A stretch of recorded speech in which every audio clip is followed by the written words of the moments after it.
Mistakes by young players are inevitable in the majors. But it's part of the process, with the promise of a bright future. The Rangers' youth movement was forced due to injuries to their star players. The White Sox, a premeditated rebuild.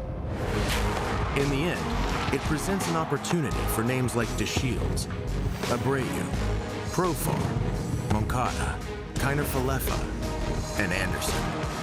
All looking to achieve star power, so that one day we're left saying, I knew him when.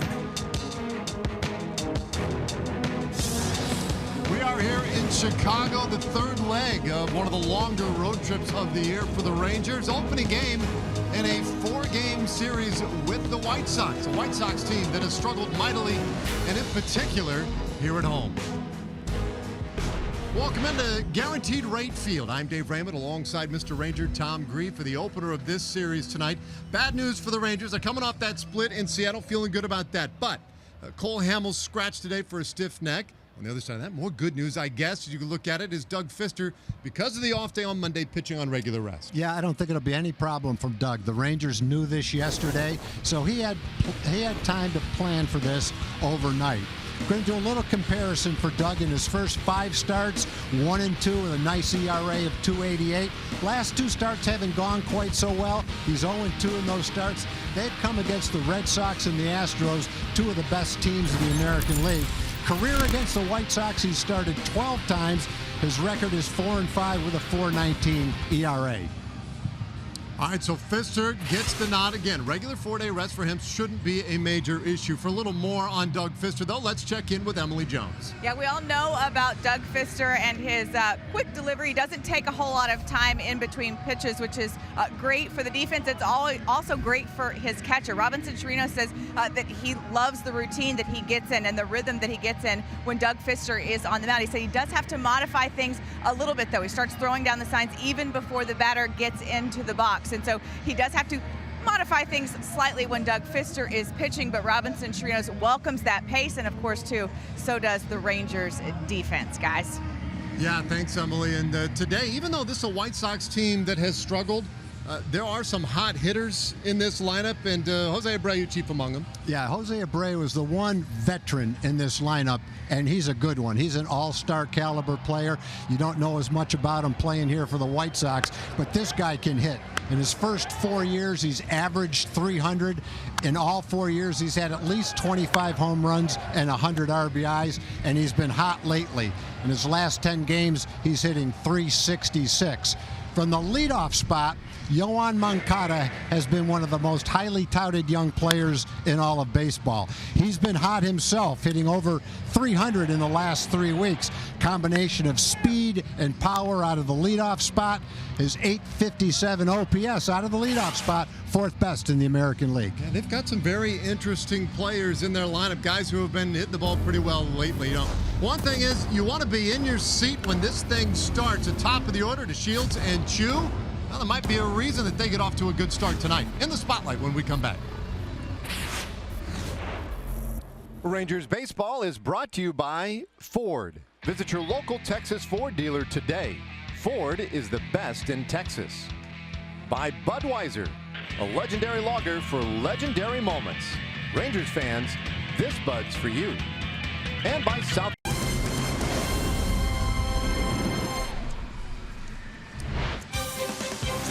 In Chicago on the south side, getting set for the opener of this 4-game series. Yes, there's that skyline. Well, we teased our Shiner Box spotlight as we went to break. And the reason you don't want to leave your seat early in this broadcast, take a look at these guys. This is who the Rangers are going to see in this series. Shields tonight, Fulmer, Giolito, and Lopez. But look at the bottom there, the .923 earned run average in the first inning. That is second worst in Major League Baseball, and maybe a sign that the Rangers can get out to a quick start, not just in this one, but in all 4 of these games. The first of 4 tonight, as we take another look at this beautiful city up north. Stay with us. Starting lineups, first pitch, Rangers and White Sox coming up. Trip through the Windy City for the Texas Rangers this year. And you already know the situation at starting pitching. Doug Fister sneaking in here today to get the start. Cole Hamels scratched with the stiff neck. Meanwhile, time for a look at our Southwest starting lineup for the Rangers tonight against that man James Shields. It'll be Delino to Shields leading it off in center field. Shin-Soo Choo, the DH, bats second. Jurickson Profar at shortstop. But then in the heart of the order, Mazzara at cleanup in right field. Gallo in left field bats fifth. And Kiner Falefa at third base again. Odor, Chirinos, and Ronald Guzman round things out tonight for the Rangers. 17 wins and 27 losses. Now we take a look at the pitch arsenal for James Shields. A lot of fastballs, almost 60% fastballs. A lot of curveballs. When he's pitching well, he has a really good changeup, and occasionally he'll mix in a slider. So he's ready to go. Shields, 9th start of the year. He did pitch once in relief as well for the White Sox. He has the one win this year against 4 losses and a .544 earned run average. That win was opening day at Kansas City. But as has been the case in his long career, he is the guy they can count on every time to pick them 6, 7 plus innings in every start. And he gets us underway today with a strike in there to Shields.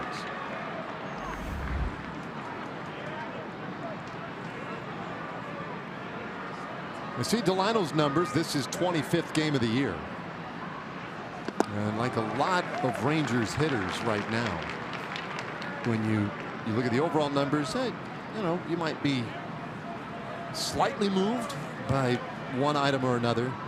But the reality is a lot of them in the last week or two, the numbers don't look very good. Some slumps going, although they scored some runs in that series in Seattle. Kind of hard to figure because you look at a guy like Delino. Yesterday had a double, but that snapped an 0 for 14 for him. Take it a little further, the last 8 games, just 5 hits and 30 at bats.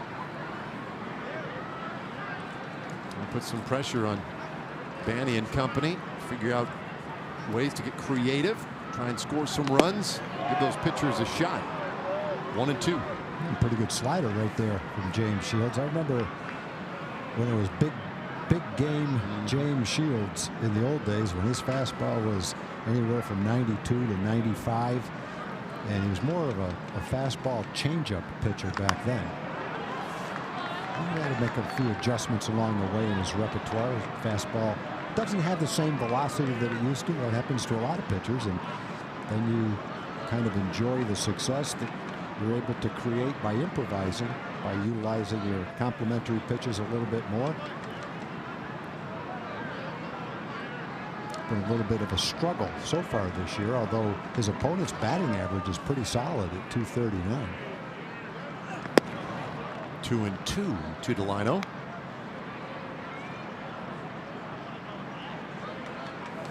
James Shields, to your point, been around a little bit. 16th round pick by Tampa Bay back in 2000.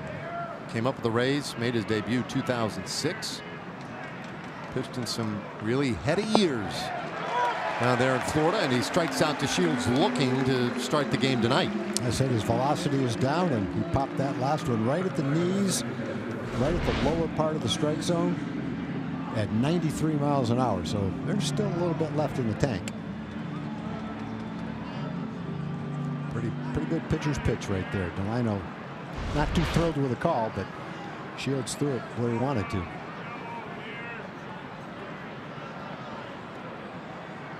So now Choo, 1 for 5 yesterday, and bounces this one up the middle, but Anderson right there on top of it. 2 away.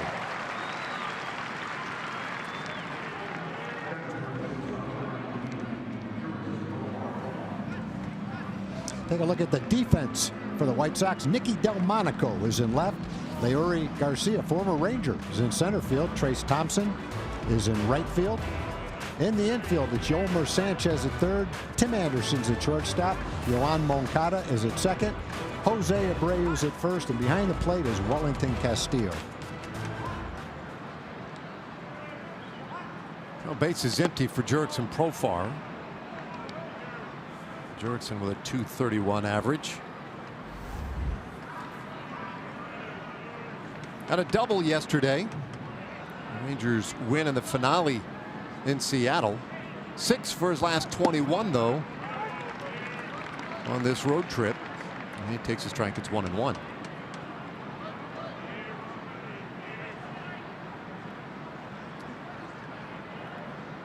Another of the bright young players for the Rangers, and getting a lot of time at shortstop right now with Elvis Andrus on the shelf. A bouncing ball to the right side of second base, but the shortstop Tim Anderson is there. So it's a 1-2-3 top of the first for Tim Shields, and now Doug Fister ready to go to work. We'll get their first looks of the night. And Doug Fister, Yoan Moncada, their second baseman, leading things off here tonight. If you go through the White Sox hitters notes, and really pretty much all 9 guys in the order tonight, you see a note or two that would indicate, hey, this is a guy who's starting to put it together a little bit. And you wonder how in the world they've lost 9 of their last 10 games. They have. Well, one thing you showed earlier is what they hit and what the pitcher's ERA is in the first inning. So maybe they're hitting okay, but they're so far behind after the first inning they can't catch up. He kind of lines this one out into right field, and so he is on to start the bottom of the first.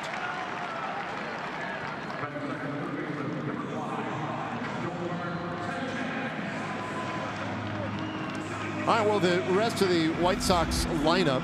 Yolmer Sanchez now batting second. Jose Abreu at first base. That's third. And Nicky Delmonico, the cleanup man, in left. Then it's Davidson, Castillo, Garcia, Tim Anderson, and Trace Thompson down there at the bottom of the order. Yolmer Sanchez, .294 average. And he takes one outside.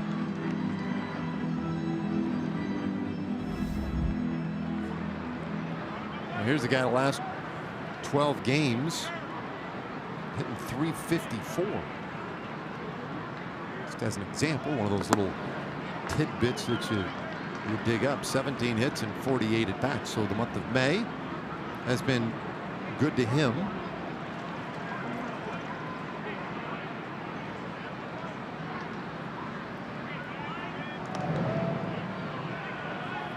Kind of drawing a little attention rather over at first, and they will run.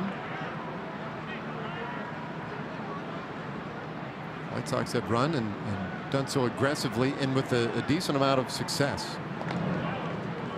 To that end, Fister will work a little harder to keep him close.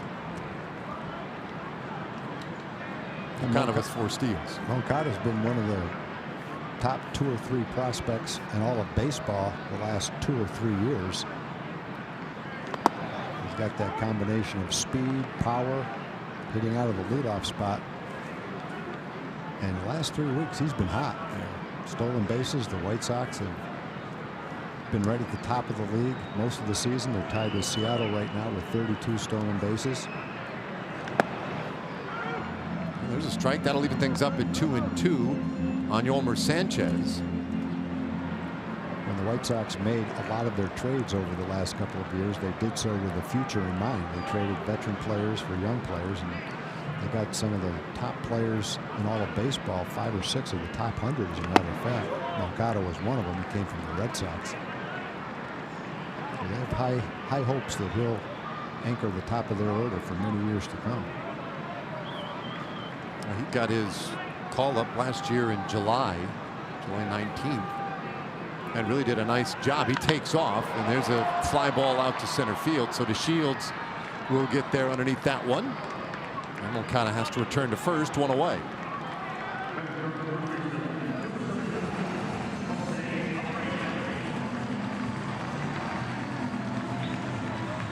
Take a look at the pitch arsenal for Doug Fister. Doug will throw a fastball 64% of the time, and it's a 2-seam fastball, has good movement, good sinking action to it, and then about an equal dose of curveballs, split fingers, works as a changeup, and his cut fastball. So he's going to try to get the sinker ball down low and get a lot of ground balls. Abreu goes right after the first pitch, not going to carry for him, and DeShields right there to make the second out of the inning. The one thing's hard for us to appreciate, Dave, because we've had pretty good weather everywhere we've been, but the weather the first month and a half of the season has just been brutal in the Midwest, the East Coast. The White Sox hitters have been hitting in less than ideal hitting conditions. I don't think any hitter enjoys hitting in the cold. This feels cold to us tonight, but I guess to everybody here in Chicago, this is a mild day. Yeah, 55 degrees at game time. Feels like about 30. To those of us from warmer climes, I guess. Here's Nicky Delmonico, left-handed hitter. Numbers don't jump off at you about Delmonico so far, and he's maybe the one guy where you could say, you know, not just looking at the overall numbers, but even lately, it hasn't gone as easily for him. 3 hits in his last 24 at bats.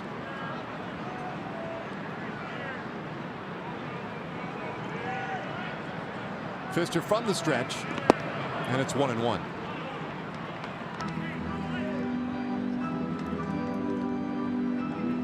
You're talking about all the trades, moves they made last year here on the South Side with the future in mind. They traded during the season. They traded away 9 players off their 25-man roster. Swing and a miss makes it 1-2. And so what they've done then is they've created a real young ball club. For that man, Rick Renteria, second-year manager here in Chicago. It's the youngest in the American League by average age, under 28 years old. These White Sox. Count stays 1-2. So they've got a young roster and some very high ceiling talent. You're talking about Yohan Moncada, Yolmer Sanchez, another one. And some other guys we'll see tonight, guys like Tim Anderson. And several of those players they acquired are still in the minor leagues, getting seasoning in the minor leagues. So over the next couple of years, their hope is there'll be several more to integrate into the big league lineup, into their rotation. See how it works for them. You can have all the prospect. Whoa, got him. Moncada a little too far off the base. Beat him by a mile, but he's asking him to check it in the dugout. Let's take a look at the replay. Yeah, pretty close. Yeah, it's pretty close. Might be one of those, whichever way they called it in the first place. Let's see what the White Sox want to do. Pfister and company waiting to get an official indication. White Sox are taking a long look at it themselves. You have a limited amount of time to make that decision. They seem like they've taken their share. Nope, they're not going to check it. Goes as a pickoff. All right, so the inning is done. Both teams go scoreless in their half of the first.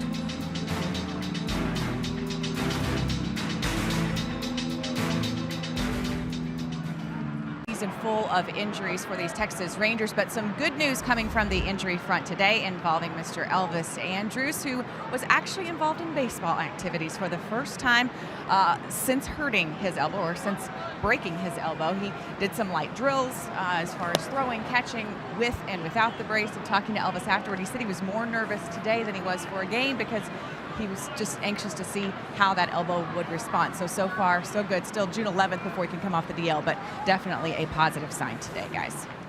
Yeah, thanks, Emily. And that is really good news. This next pitch to Mazar, wrapped down to first, and Abreu takes care of it, 1 away. I know Elvis was anxious to get back out there, and he probably feels great, but I think what's going to happen to him, since he can't come back for a little less than a month from now, probably the last week or 10 days, he's going to be really antsy to get back in the lineup. And by the time he does, it'll be a great feeling for him. He's a guy that you could count on his first years in the big leagues to be out there every day. He'd get a day off every now and then, but never because he was hurt. And this is something new for him to be able to handle this. Joey Gallo steps in here. I think that since he was the opening day starter in 2009 at shortstop, I want to say the Rangers' most consecutive games played without him starting at short was 4 or 5. Was it? Yeah. And so that is now long erased with a much longer stretch now. But that's a lot of consistency. Elvis misses playing. The fans miss seeing him out there, and so do we. Looking forward to his return. Oh, fouled that one off twice. And the other thing, Elvis, he's coming off 2 years where he really established himself as a star. Offensively, hitting around 300, hit 20 home runs, knocked in almost 90 runs. And this year he's off to a great start. He only had 52 at-bats, but in those 52 at-bats, he was hitting 327. Had a couple of home runs already. Pretty much picking up right where he left off.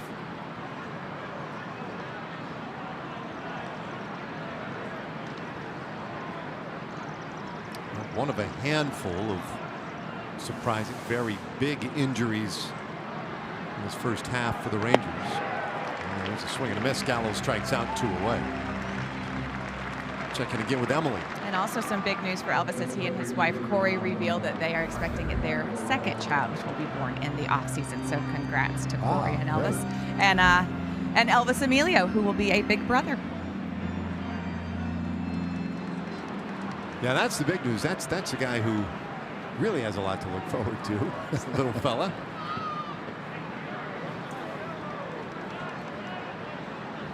Well, 5 up, 5 down for James Shields, and now Isaiah Kiner-Falefa, who had a couple of hits and a walk yesterday in Seattle, scored 2 runs.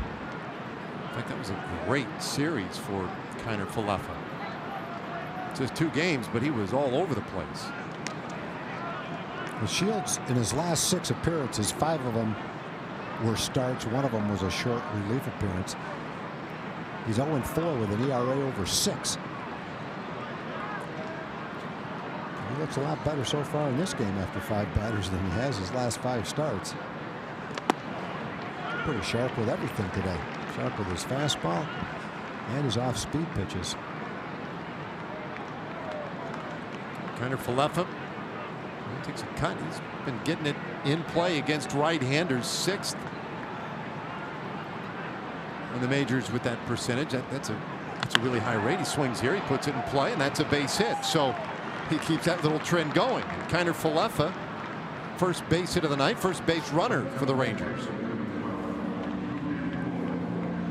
He was able to wait on that off-speed pitch long enough to, even though he hit it a little bit toward the end of the bat, still hit it well enough. Pretty good pitch, really, down and away.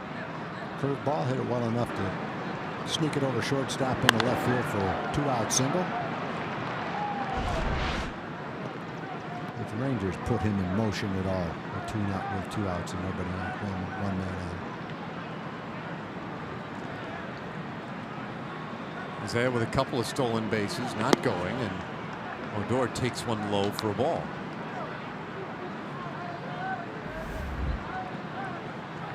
Rugi right at the Mendoza line now. Activated from the disabled list last Friday. 3 hits so far since coming back. 1 for 4 yesterday. A little bit of a shift on the infield for him. And it's 2-0.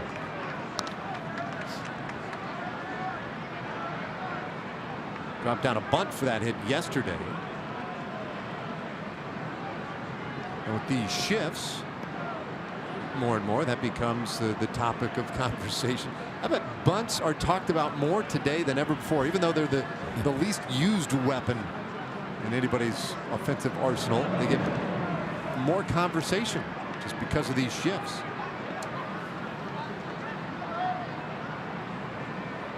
Rugi's always been a great power hitter. Since coming up, he has shown outstanding power for a diminutive second baseman, and yet he has also always been a very good bunter. Fairly unique combination of skills. He's ahead here, 3-0. And so to that end, I think it actually is kind of worth the conversation point with Rugi.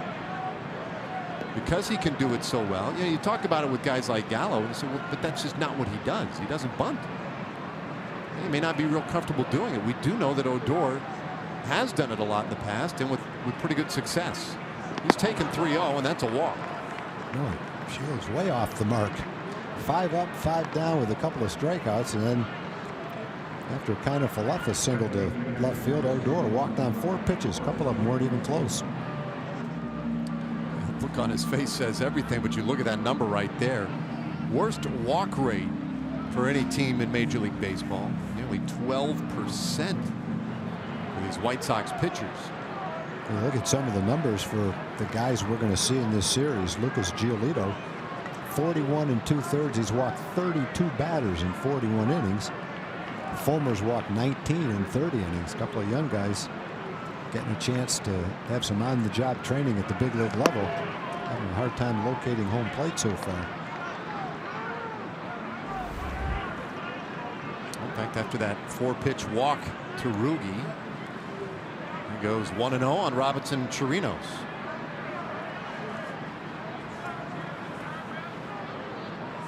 Third pitcher, Reynaldo Lopez, has walked 21 in 46 innings. So all 3 of the youngsters are prone to wildness. Have to keep an eye on that in the next 3 games.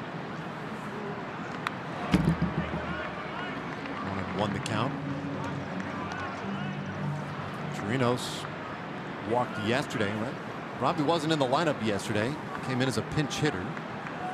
Walked and struck out in his 2 times up. Meanwhile, the opening game in Seattle on Tuesday matched a career high with 3 hits. It's this ball high in the air out to center.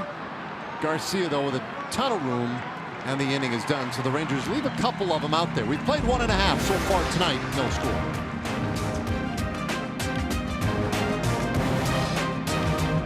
System. Joey Gallo's in left. Delano DeShields in center. Nomar Mazara is in right field. In the infield, Isaiah Kiner-Falefa will start at third. Jurickson Provar again at shortstop.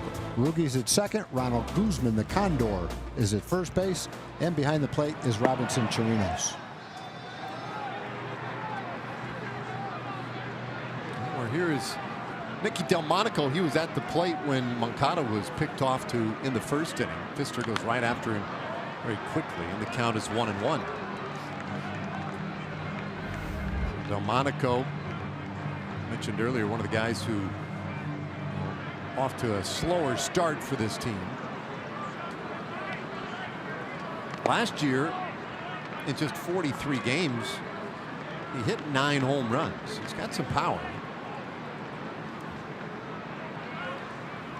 And he hits this ball hard out to center field. The Shield started back, now comes in, goes into a dive, and that one is in front of him.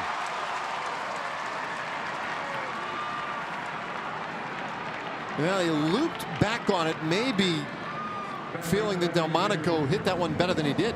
And I'll be honest with you, I think I was as fooled as he was. I thought he got a pretty good swing on it. Well, for the center fielder, what happens a lot of times is the batter with some power takes his normal swing, and off the bat, it appears to the outfielder like he elevated it and was going to have some distance to it.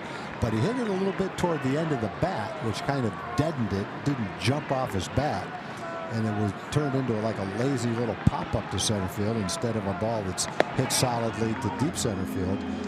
And while you're trying to judge the ball being hit off the end of the bat with a big swing, you take a little bit of a step back and then don't have time to recover, even with the quickness and speed that Delano has to make the catch. From time to time, you'll see that happen to a center fielder.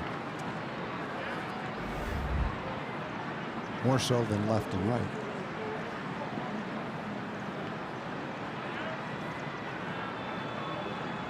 Well, Davidson swinging a pretty good bat, pops this one up though, and Guzman right there, so 1 away. Well, it's time now for our Coors Light refreshing finish. How about the end of the game yesterday? What a great play by Profar. Odor with the bare hand and a turn. That was nifty. The more Jurickson plays day to day to day, more consistent he's becoming, and you're starting to see his athletic ability allow him to make some well above average plays like that. That was a big play. Looked like a base hit off the bat. Now 1 out. Here is Wellington Castillo. Castillo batting 6th tonight for the White Sox. This is his 2nd year here. He played for his manager here, Renteria, on the north side when he was with the Cubs. Part of the reason that he decided to sign with the White Sox was that relationship he had with Renteria. Last year, had a really nice season with 20 homers and 53 RBIs. High strike, 1-1.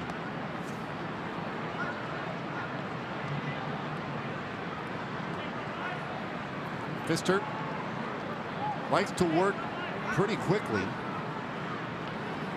And it's interesting because in that first inning, he threw over to first a couple of times. Got to be wary of their speed here. Kiner for left at a second for 1. On to first. And they went the long way around the horn for the 5-4-3 double play. Well, Kiner Falefa knew that he had to get rid of this quickly if they were going to turn it. He did. Odor had to do the same, and they were able to turn it. Very nicely done. Rangers in action against the Yankees in a 3-game series, May 21st to the 23rd. Now, great seats are still available for that series, and you can get your tickets at TexasRangers.com or by calling 972-RANGERS. Only time Yankees come through town. So that'll be fun on this next homestand. Meanwhile, here, Ronald Guzman will start things off in the 3rd against James Shields, and he hits this ball hard out to right field. That's a base hit.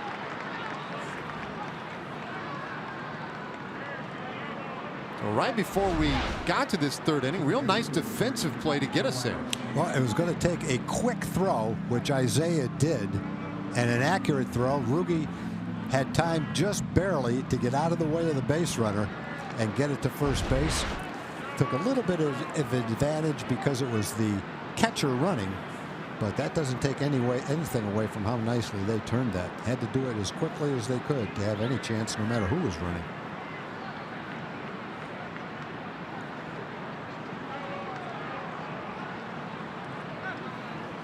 Now to Shields, and he will bunt it. James Shields comes off the hill to field it, and the sacrifice a good one. So Guzman to second base with a 1 out. All right, time for a Chevy game break. Let's check in with John Radigan.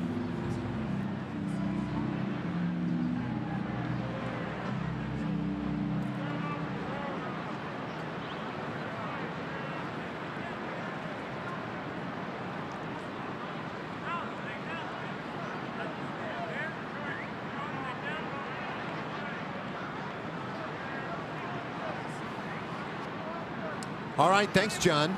Joey Gallo hit his 13th the other day. Get up there. There's a ground ball and through into right center field. Here comes Ronald Guzman. The throw of the plate up the line, and Guzman is in there for the first run of the game. A strong throw by the center fielder. He really put something on that ball. Larry Garcia. He came up with the Rangers more as a middle infielder.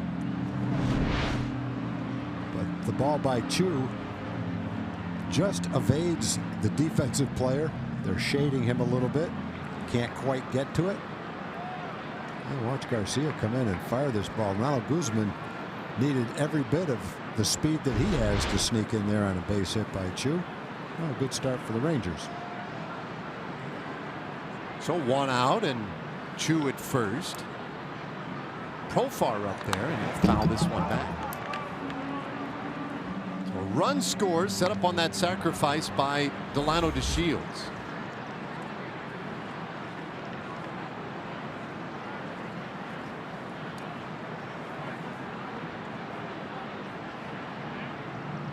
Guzman swung at the first pitch of the inning. Came over the base hit to right field. Delano sacrificed him on the first bat he saw, and then Chu on the first pitch rolled it into center. Profar pops this one up, and Garcia comes in from center to make the play. 2 away. Profar swung at the first pitch and the second pitch. So Rangers have been very aggressive here against James Shields. thrown 5 pitches, and they've hacked at all of them, and it has worked so far. Good strategy. Let's see if the same holds true now for Nomar. Maz grounded out to start the second inning. He's 0 for 1.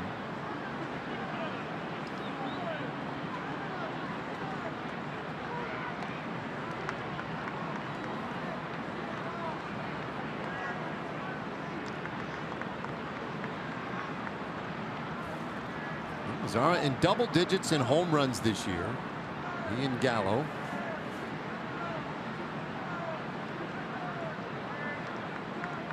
Ten homers to go with his 26 RBIs.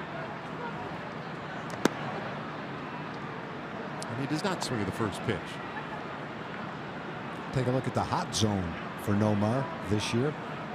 Looks like if you want to get him out and you can hit the upper outside corner or the lower outside corner, gives you your best chance, but you definitely want to keep it away from the middle of the plate or the inside part of the plate. 1-1 to count. That may be what the hot zone says right now, but as time goes on, I wouldn't think that pitches on the outside part of the plate are going to give Nomar that much of a problem. His style of the plate, which is not to try to pull the ball, should lend itself to being able to hit the outside pitch well. Last year, I would say that you wanted to pitch him up and in. This year, that's definitely not the case. He's been turning those pitches around all season long. Set up in. There's another one that's inside right there. Got out in front of it a little bit, but that's some good exit velocity on it. So the catcher sets up in. A little bit of a cut fastball, inside corner. According to the hot zone, that would be a spot that Nomar likes to have the ball pitched to.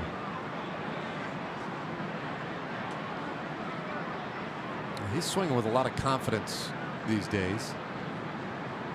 So he feels really comfortable up there. Gets that one in, 2-2.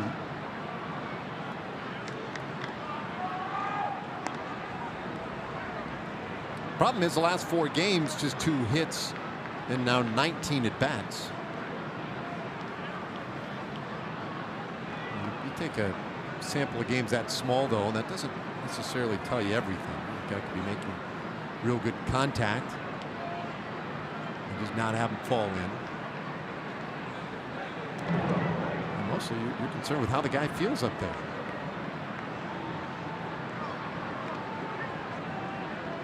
"23 years old.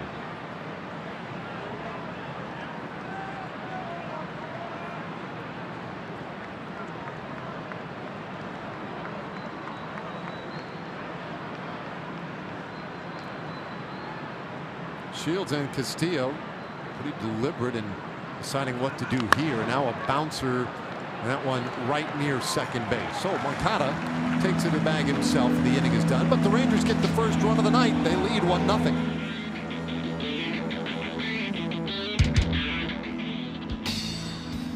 With you wherever you go. So if you can't catch the games on TV, not a big deal. You can stream them live on your mobile device with the Fox Sports Go app, presented by T-Mobile. Okay, here's Garcia, and Pfister finds the inside part of the plate for strike 1. It'll be Garcia, Tim Anderson, and Trace Thompson. Bottom third of the order for Chicago.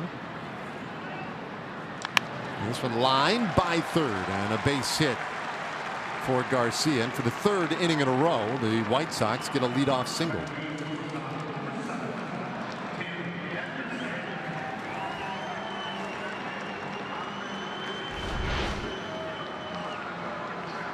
Garcia takes the ball just like he should, tailing away from him and down, waited on it, slapped it into left field. In fact, he hit it a little more than slapping it into left field. He drove it into left field.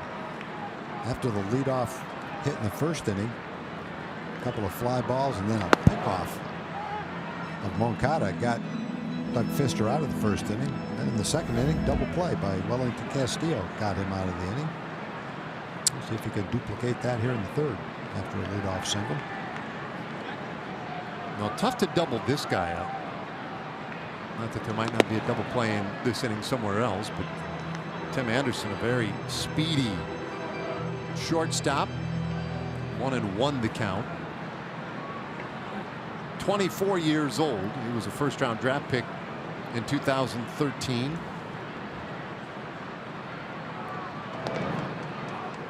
Trying to keep Garcia close. Garcia also has stolen 6 bases in 6 attempts. So Fister dealing with some speed today.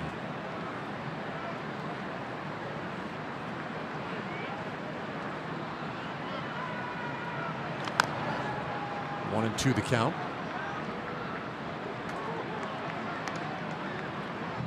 Last year was Anderson's first full year in the big leagues, and it was a slow start for him. He was dealing with a kind of a personal issue of his. He lost his best friend from high school, and it weighed heavily on him most of the year. Runner leads, and this one fouled away again. But boy, when he put it together at the end, he added 20 points to his batting average in the last 2 months of the year. He got going a little bit. Free swinger. He's improved on some of the numbers from last year in 2018, but he was almost an automatic strikeout last season.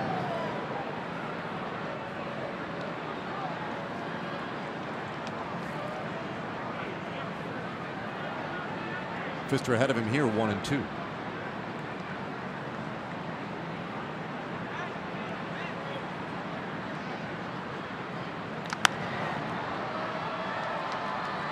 Souvenir. So how about this number last year for Tim Anderson? His strikeout. So he didn't walk very much. That's one part of it. 13 walks and more than 600 plate appearances. That's more than not walking very much. That's not part of the program right there. Yeah, that's well said. 1-2 pitch. Did he swing? No. On the appeal, it's 2-2. So that's one part of it. When you don't walk, it's going to certainly skew the strikeout to walk ratio. But his strikeout to walk ratio last year was 12.46. That means he struck out 12.5 times for every time he walked. By far most in Major League Baseball. Second in Major League Baseball, Alcides Escobar, 6.8. Wow. Yeah, when you see 13 walks for a guy that's played every day, that's incredibly low. The good news is he only walked 13 times last year. This year he's already walked 12 times, so he's made a huge improvement. Yeah. If he keeps this up, he's going to walk 4 times. He's going to walk 50, 55 times, which would be an enormously solid performance for him based on what he did last year. Swing and a miss, and he strikes out here, so 1 away in the third. Yeah, pretty good pitch from Doug as he runs the sinker down and in. Nice pitch. See the movement. That ball came in on him and really went down.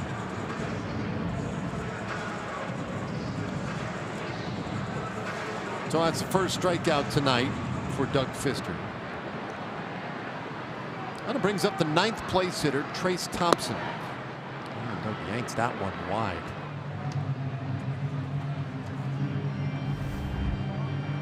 A slow start to the year for Thompson. You see the average pretty skinny there at 107.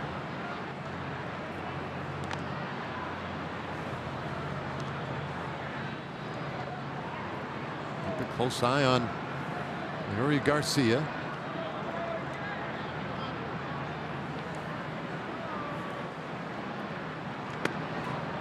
2-0 the count.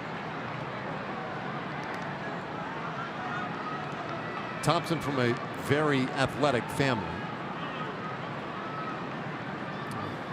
Michael, his older brother, played for the Lakers. And Clay, a world champion with the Warriors. He takes a strike. It's 2-1.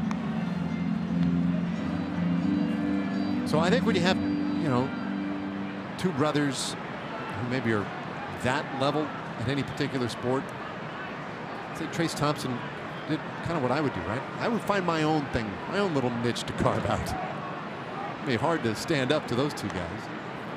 I bet he can hold his own. I wonder if Clay can hit a baseball. Yeah, well, probably not anywhere. Based on what I've seen, I'd say there's a much better chance that Trace can shoot a three-pointer than his brother can hit. This one dumped into center field for a hit. Thompson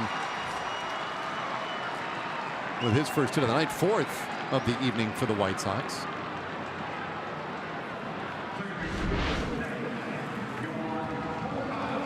Thompson gets a pitch out over the plate and solidly hits it into center field. A struggle for him early in the year, but that was a well-hit ball for him.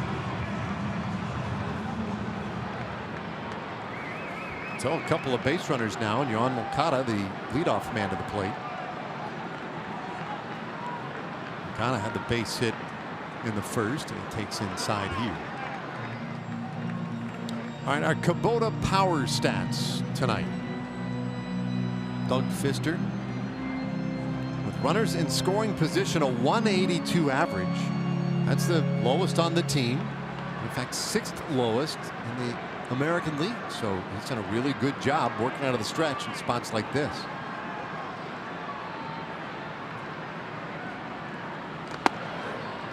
Two and 0.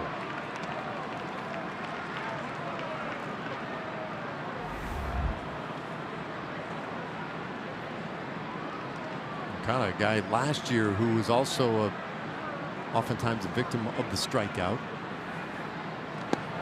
And I think you could argue has improved a little bit in that regard. Last year his strikeout rate was like 32%.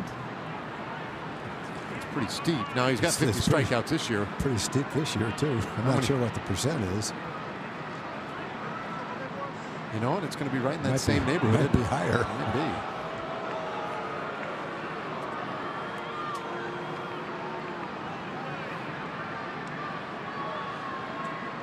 Even with that, though, last year, you know, all the strikeouts had an on-base percentage of .357. So, you know, was still finding his way on. This year has an on-base average of .350. Yeah, for a leadoff hitter, especially one that looks like he's going to have the kind of power that Moncada has. If your on-base percentage is above .350, I would say that reflects positively on the job you're doing. Watch, a close one there. It's a full count. Job by Chirinos back there. Keep that one in front of him and keep the speedsters in place. White Sox, we showed the numbers earlier. They lead the league in stolen bases. They've got a lot of speed up and down this lineup. Trace Thompson there at first. Garcia out there at second with 6 steals already this year. 3-2. Runners are going. That's strike 3. Throw down to second, not in time. It's a double steal. But Moncada strikes out for the second out of the inning. The catcher in this situation many times has a better chance to get the guy stealing second than third. I think the guy at first tends not to get the same jump as the guy at third base. Robinson felt like he had no chance at third base for Garcia, and I don't think that he did. Probably had a better shot at second base had he made a good throw to get Trace Thompson. So a couple of base runners in scoring position, but 2 outs now. Yolmer Sanchez 0 for 1. Wide out to center field back of the first inning and turns away from that one.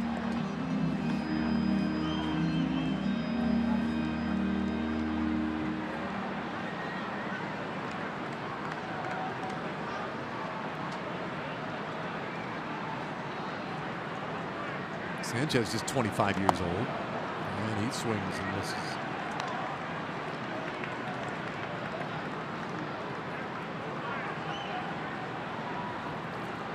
Out of Venezuela, signed in 2009 as an amateur free agent. A guy who has given them some defensive flexibility here in Chicago. Lines this one over first, but foul.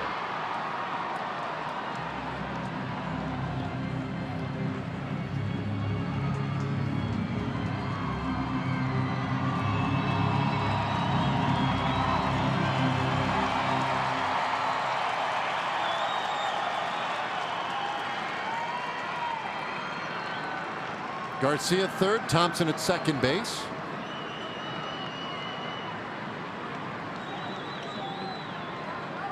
Pfister with 2 strikeouts in the inning. And the 1-2. Did he go? No, that was very close. Angel Hernandez down there at third base wouldn't ring him up. Definitely had a little bit of a flip of the bat right here. Well, he definitely stopped it in time, too. Good call by Angel Hernandez down to third base.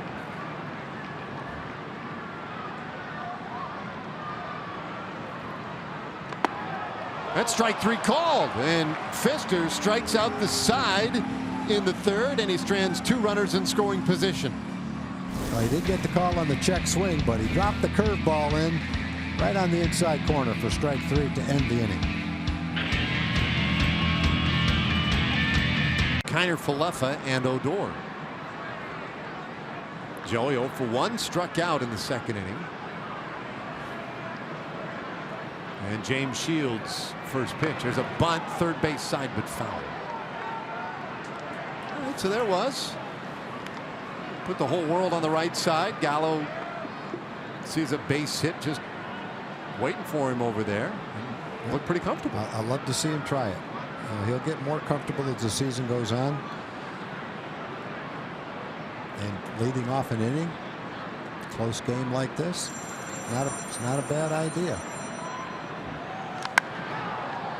This one lifted high in the air out to short left field, and twisting around to get his way underneath it. Sanchez makes the catch. 1 away. And the left fielder, Nicky Delmonico, kind of happy that the infielder was able to go out and make that play. I don't think he saw the ball out in left field. The lights seem to be a little bit brighter everywhere in the infield, and infielders tend to pick those pop-ups up, pick them up better than outfielders do. Watch the left fielder as he gets toward the ball. See his arms go out. He's not sure where the ball is. Frequently, when the time of day is right about now and it's gray and the ball blends in the sky, the outfielder will yell into the infielder, "Hey, if you can see it, come get it, because I'm having a hard time picking it up."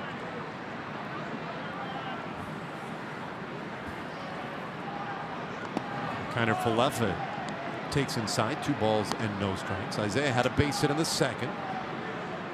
The first of 3 Rangers hits so far tonight.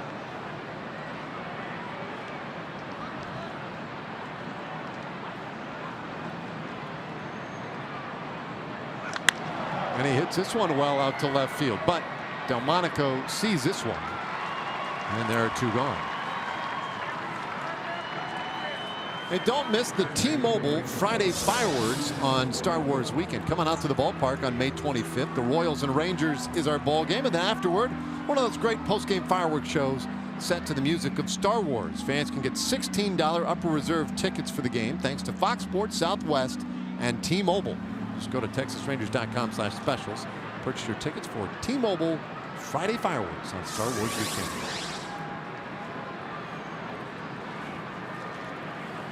Okay, 2 gone, bases empty now, and here is Rougned Odor.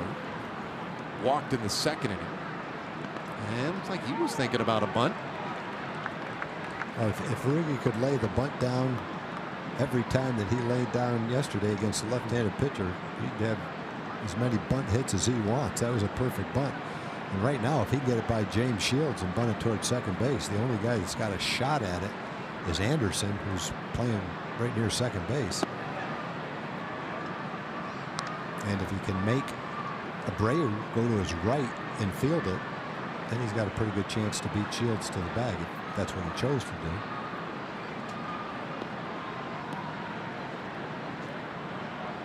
But you're not quite as inclined to bunt with nobody on and 2 outs, especially if you've got some power. This is a position where, rather than getting a single and depending on the guys behind you to get a couple of hits to get a rally going with 2 outs, I think most managers would say take your best swing, see if you can drive one for an extra base hit.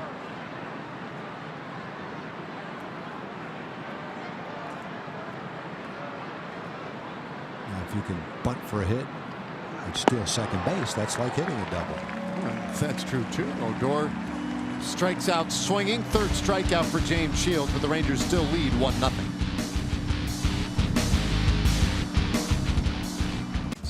Low fares, no hidden fees. That's transparency. And by GMC. Visit your local GMC dealer. All right, bottom of the fourth inning. Heart of the order coming for the White Sox, though. They're 3, 4, and 5 hitters. Doug Fister has held the White Sox scoreless so far on 4 hits. Pressed into duty a day earlier than he had anticipated. He goes right after Abreu with strike 1. Cole Hamels was supposed to start tonight, but scratched with a stiff neck. And tomorrow's starter kind of up in the air at the moment. 0-2 on Abreu. Abreu's been one of the most consistent power hitters the last 4 years. He's had at least 25 home runs, at least 100 RBIs all 4 years. He's averaged 331 home runs and 103 RBIs, 36 doubles. That's what he's averaged his first 4 years in the big leagues. 1-2 pitch, and he hits this ball on the ground, right side, but Odor snares it and takes care of Abreu for out number 1. Really nice play. Abreu hits the ball on the barrel of the bat more often than not. He uses the whole field.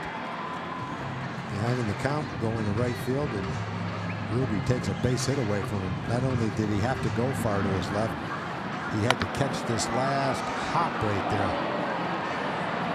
Nice play to get the first out of the inning. White Sox had the leadoff hitter on first base with a base hit in all 3 innings. Ruby took a base hit away from Abreu leading off the 4th. And so now Nicky Delmonico, one of those leadoff hits tonight. Head here 2-0. Well, the White Sox team 10 wins, 29 losses. 9.5 games back of Cleveland in the division. It's the worst start in franchise history. Yeah, they're 9.5 games behind, and the first place team's 500. Good breaking ball in there for a strike. 2-1. You know, there are a lot of numbers.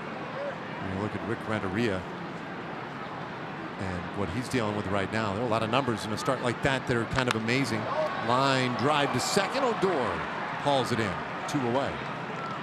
To me, though, maybe the most stunning of the numbers is the fact that they have 3 wins here at home. We're almost 2/3 of the way through the month of May. Is that about right? A little past midway point in May. They have 3 home wins. That's rough. 3 wins, 15 losses here at Guaranteed Rate Field.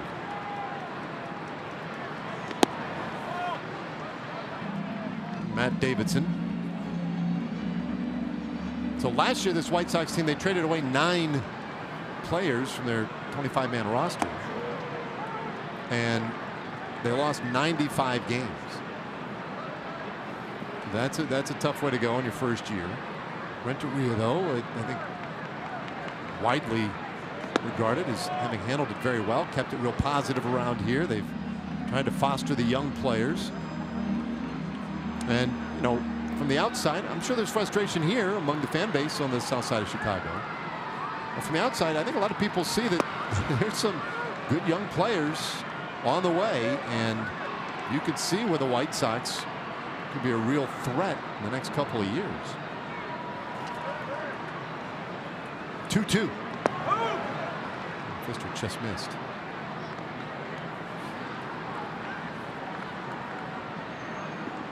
Two outs, nobody on. And a bouncer at third base. Tanner Falefa backs up, shows off the arm, and takes care of Davidson. The inning is done. A 1-2-3 for Doug Fister. And we go to the 5th inning. It's 1-0. Out to the ballpark Memorial Day weekend. Rangers and Royals. The first 15,000 fans to the game on Sunday, May 27th. We'll get that Rangers cap courtesy of Carter Blood Care. You can get your tickets at TexasRangers.com or by calling 972-RANGERS. All right, 5th inning. James Shields has given up the 1 run so far tonight on 3 hits. His first offering to Robinson Chirinos. This is for ball 1.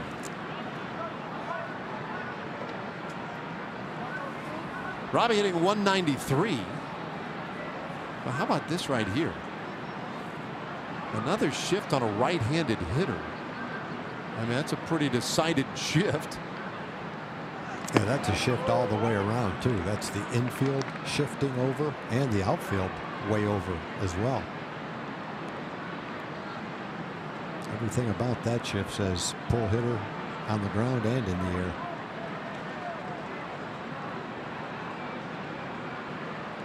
One and one the count. One outside.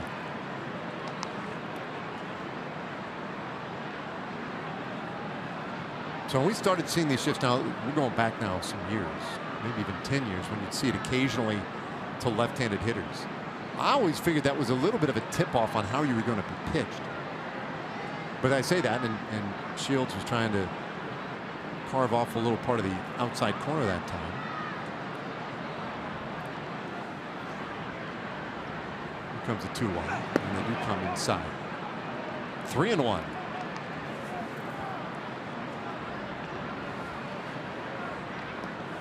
Chirinos flied out in the second inning. For one so far. Should get something decent here. And he takes ball 4. So a leadoff walk in the 5th.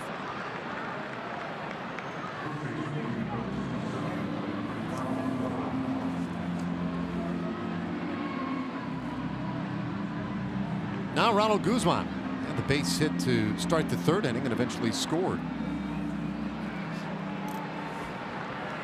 Yeah, Ronald's average has been hovering around 200, but he still had a lot of at bats where he's looked good at the plate, taking some nice swings, and had hits late in the game that have been important hits. And he's learning every day, getting better, working at it, seeing pitchers he's never seen before with more talent than the pitchers he'd seen in the past, better breaking pitches, game plan, advanced scouting reports. Pitchers learning his weaknesses and him trying to adjust. Well, bouncer near second base and a short flip to the bag, and there will only be one out on the play. Slowly hit ball off the handle, and it looked like probably the best chance was for, I guess it was Sanchez over there, to step on the bag and throw it, but not sure whether he surprised Anderson with that little flip, but by the time he got the flip, or vice versa, by the time the flip was made, there was no chance to get Guzman. 6-5 force out there at second base. Now Delino 0 for 1 with a sacrifice bunt.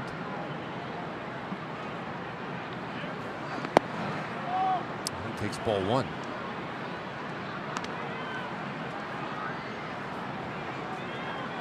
Average now at an even 260 for him. 3 hits on this road trip. A couple of them doubles.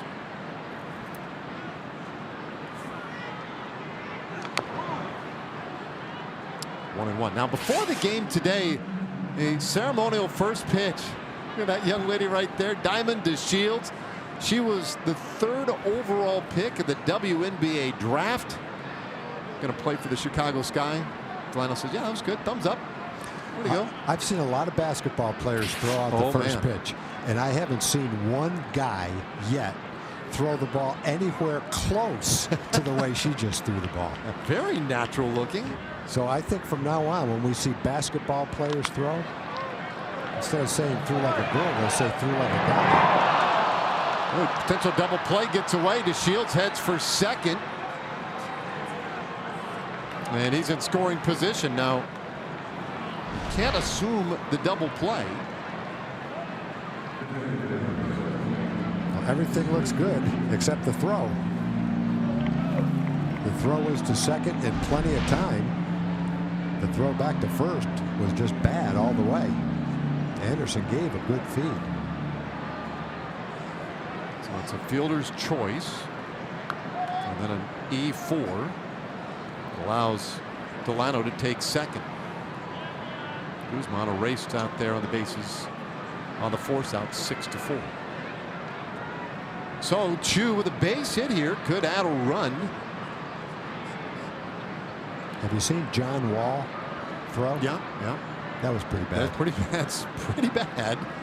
Saw Shaq throw one the other day, and you know, his was serviceable, I guess. But the Lino sister, she wound up and threw that thing like she's played some baseball or softball.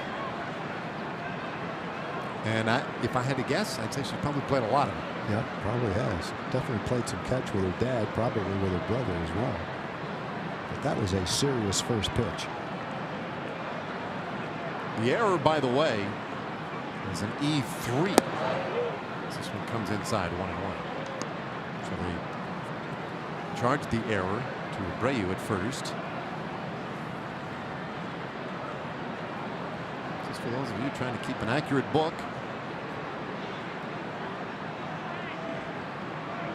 Chu with a base hit.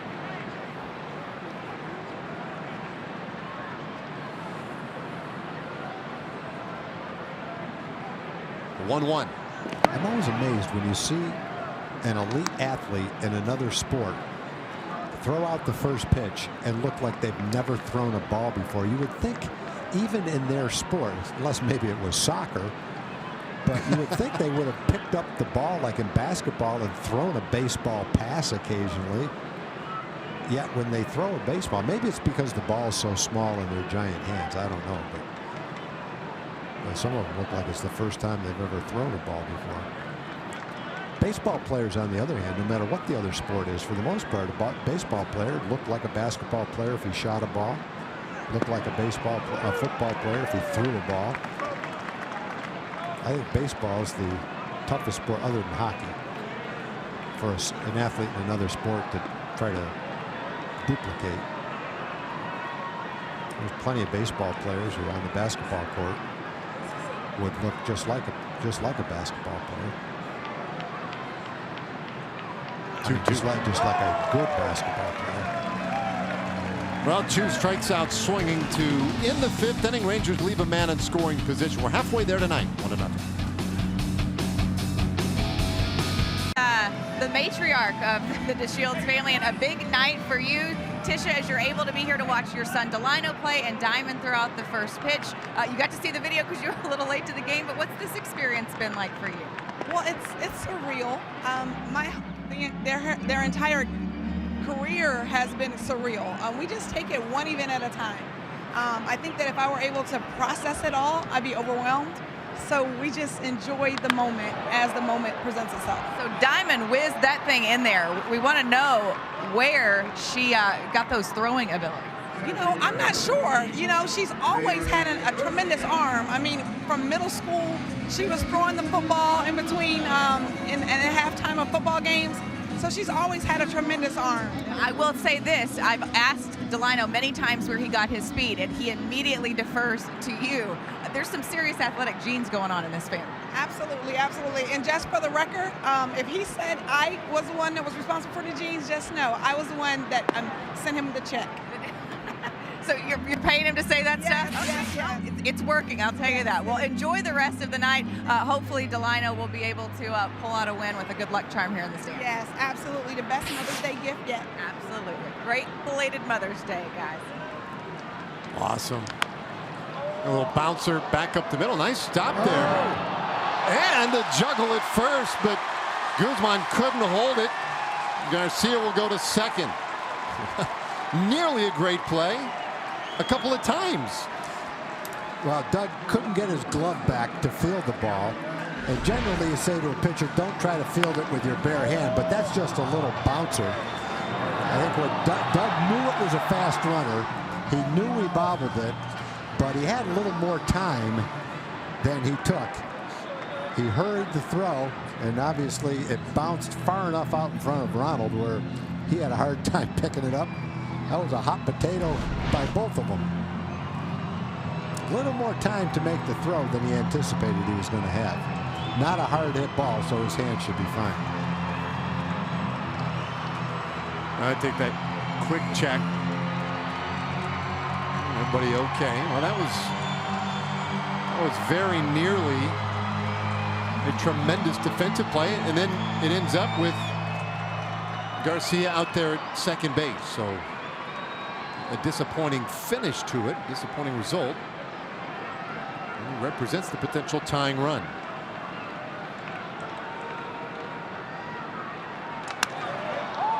Oh, pop fly just beyond the cut of the infield, and Odor puts it away. So one pitch later, there are two gone.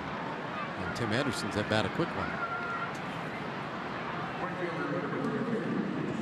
And our TXU Energy Power player to watch. Here's, hang on 1 second.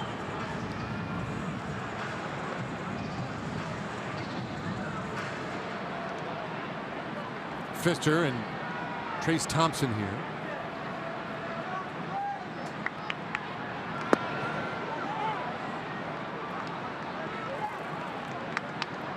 I get excited sometimes. Our power player to watch is waiting on deck. So Tom, that's just like, hopefully we'll see him next inning. I hope that's when we do see him. That's the idea. I'll have even longer to think about this. You definitely put our viewers on alert. Oh, you will never believe what we've got in store for you.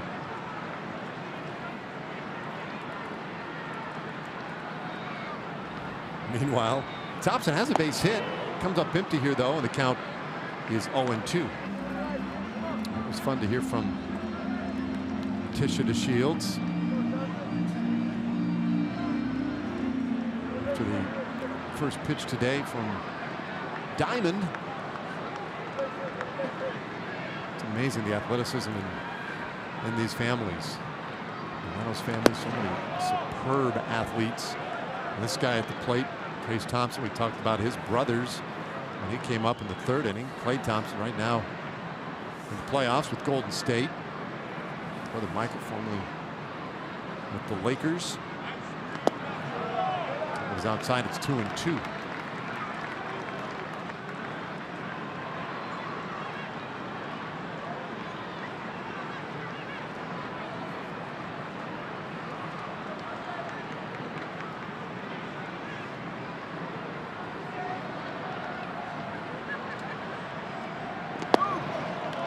Full count.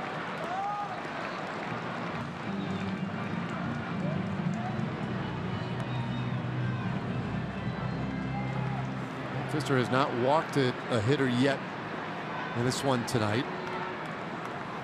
The free passes have cropped up on him a couple of times this year. And this one bounced right side. Odor will take it on the high hop, and the inning is done. So nothing hurt. We've played 5 complete. The Rangers still lead 1-0.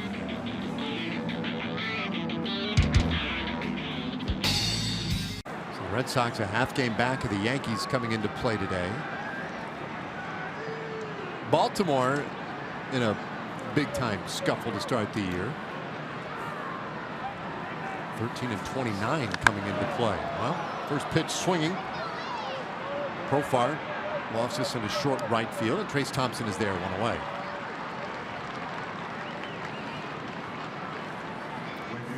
Now, the White Sox have had trouble scoring runs this year. They've scored 3.8 runs per game. That's the lowest in the American League. The Rangers are right behind at 4 runs per game.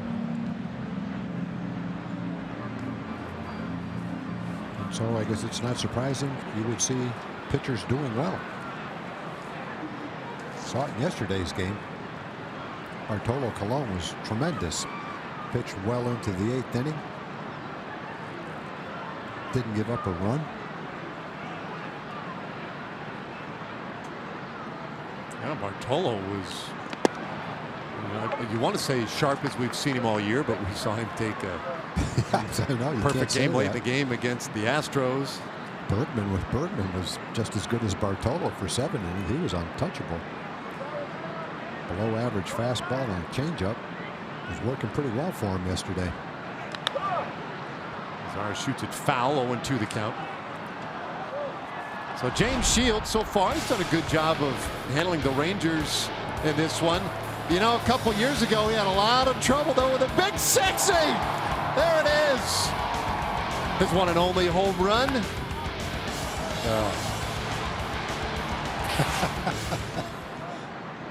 As much as we enjoy Bartolo Colon, and everybody enjoys that great highlight from his career, if you're James Shields and you see that run and people always have a good time with it, is it one of those things just in the back of your mind you know it was you? I think, you know, I don't think it makes him mad, but I think he looks at it and smiles and says something like, "Why? I'm glad he did it, but why did it have to be against me?"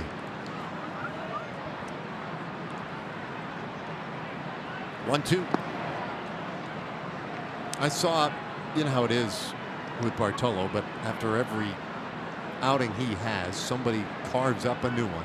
There's a new number, a new stat, and I don't know how new this one is in particular, but we try to put in perspective how long and prosperous a career it has been for him at times. How about this number? 4,628 players have made their big league debuts since he started his career. It's a lot of dudes. A long time. Oh my goodness.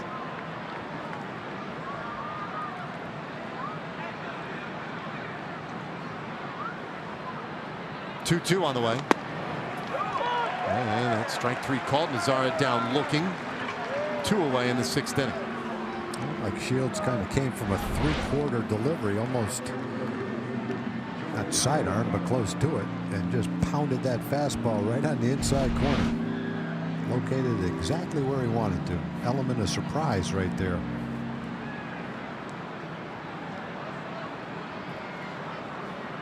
A 2 away. Here is Joey Gallo.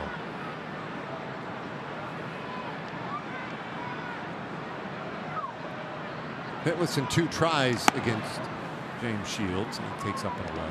You know, to a lesser degree, obviously, when you look at what James Shields has accomplished since 2007 when he came into the league. He's among the league leaders in Major League Baseball in all sorts of pitching categories, innings, strikeouts, starts. He's been durable, taken the ball, and had success for a long time. He's got to do it for about 10 more years to catch up with Bartolo for what he's done, but nevertheless, over a fairly extended period of time, James Shields ranks favorably with the best in the business. Gets ahead here, 1-2.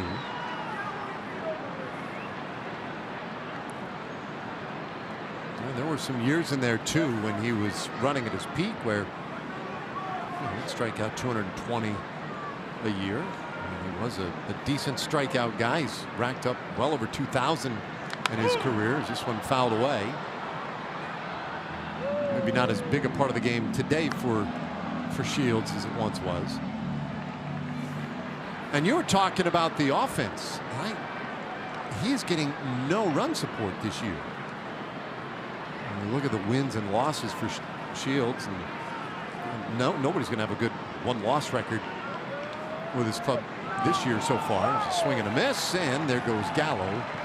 The inning is done. Well, Shields gets through the 6th, 1-2-3. But still, Rangers 1, White Sox nothing.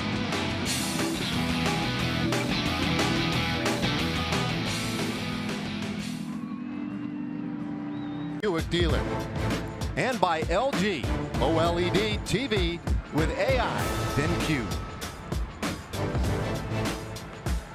A beautiful sight here in Chicago. There's another beautiful sight, and that is the Rangers leading 1-0 as we get to work here in the bottom of the 6th. Top of the order for Chicago: Yohan Moncada, Yolmer Sanchez, and Jose Abreu.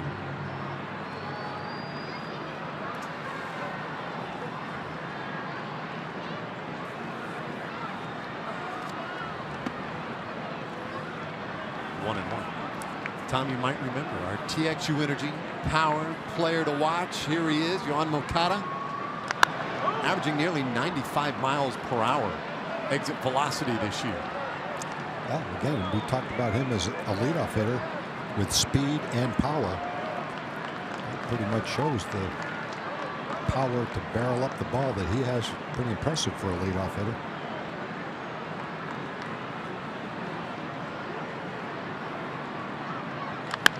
This one lined softly into center field. Shields will gather it up. Moncada, a single to start the 6th inning. Yet another lead man aboard. Like Doug got the ball inside, but Moncada was still able to hit it fairly solidly into right center field.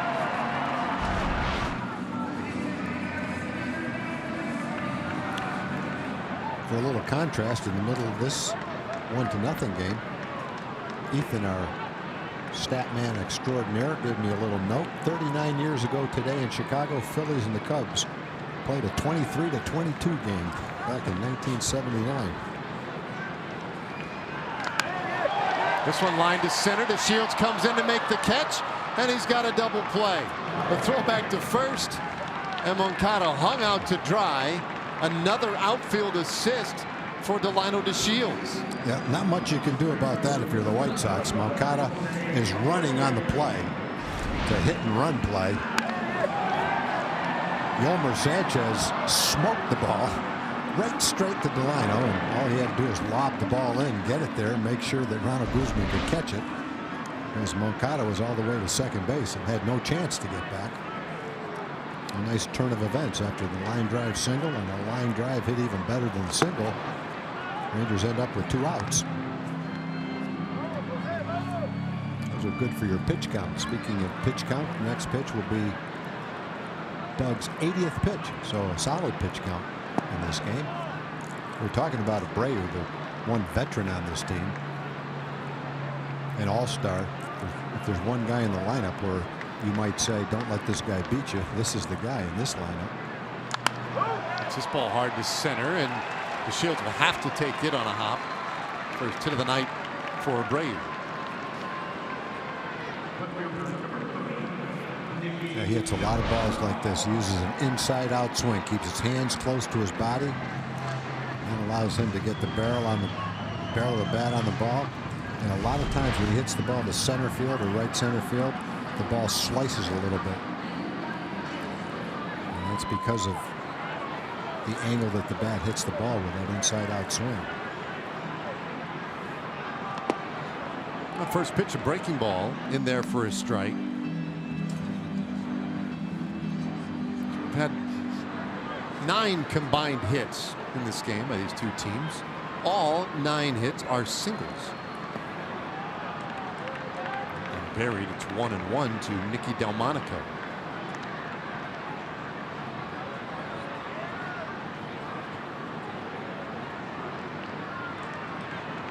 Delmonico had the single in the second.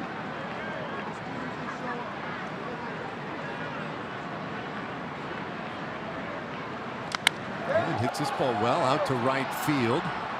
But Mazara's there. So the inning is done despite a couple of hits. The White Sox still have nothing to show for it, and we go to the 7th.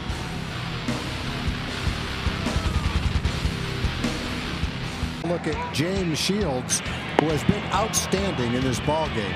He's had 6 strikeouts. He's used his curveball. He's used his changeup. There's a great curveball and a well-located fastball to go through 6 shutout innings. The Rangers have had a couple of hits in the game, a couple of walks, and Shields has been in command of this game as he heads to the 7th inning. Well, he'll get Kiner Falefa to start things off, and Rougned Odor and Robinson Chirinos. And he finds the outside corner for a strike. The longest DeShields has pitched this year was a couple of starts ago against Minnesota. He pitched 6 2/3 innings. Well, I mentioned earlier how durable he has been and how consistently deep he gets into games, but I was talking about it last inning. He has not gotten much in the way of run support, and today another very good example of that. Well, the first game of the season was the game he won, opening day at Kansas City. When he left the game after 6 innings, White Sox were leading 11-4. He got 11 runs of support. Feeling pretty good. Next game, he left leading 6-3. That was here against Detroit. Now they lost the game. The bullpen couldn't hold it, but you know, again, good run support. Left leading the game. So 17 runs of support in those first 2 games. Since then, I think he's had like 6 runs of support total. Well, talking about him being in complete command of this game, which really he has, but he's still behind 1-0. Off the plate, and he walks Kiner Falefa to start the 7th inning. So Rangers have that lead man on now for Rougned Odor. Yeah, so he's had, here it is, 8 runs in his last 6 starts. It's less than 2 runs of support on average. The Rangers have only had 3 hits. 2 of them, though, came in the 3rd inning. Leadoff single by Ronald Guzman, sacrifice bunt by Delino, and then Schutz singled him in with a ground ball up the middle. That's it. Kiner Falefa had the other hit, a 2-out single in the 2nd.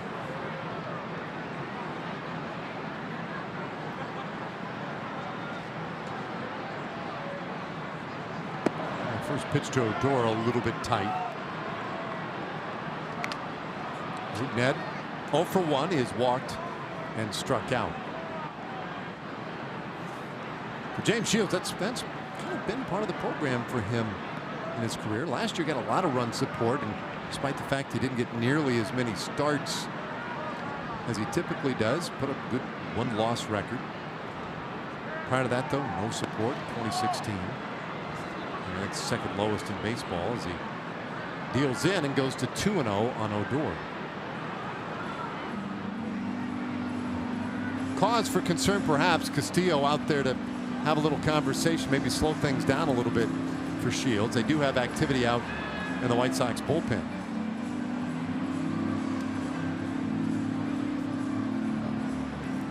Pitch count, though, low enough in check. I don't know that, unless he walks another hitter per se, that Renteria would necessarily be moved to take him out. It's not like he's really done anything wrong in this game.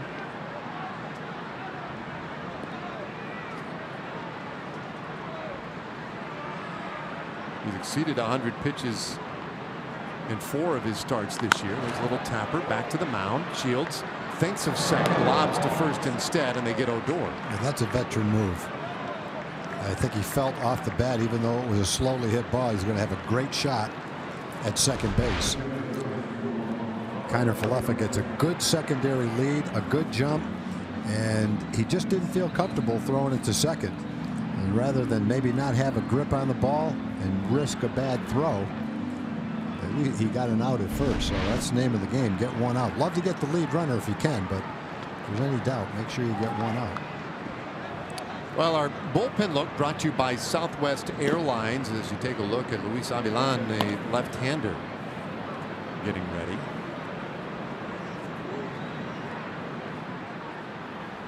Man at second, 1 out. Kiner Falefa runs the base as well.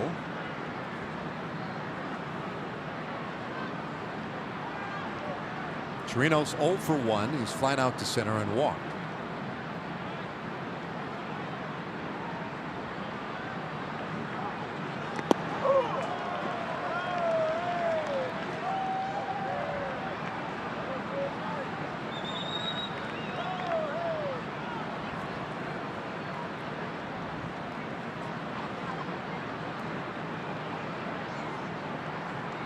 Still good power for Chirinos.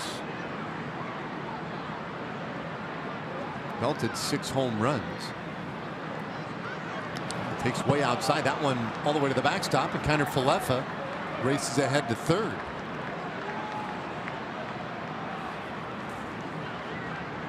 Wild pitch. That was all the way over in the opposite batter's box.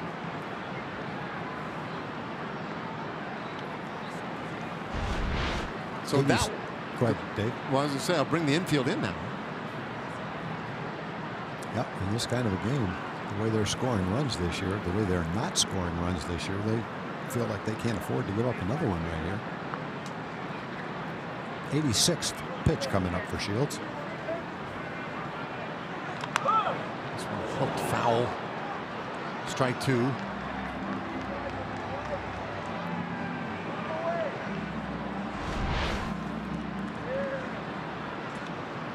out.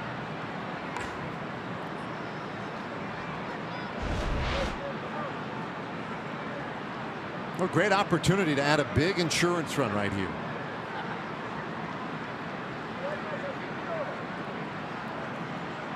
Rangers have just 3 hits in the game. So far, it's been enough to get a run home. That's the only run of the game, and now a throw over to third. You don't see that one very often. No, you don't.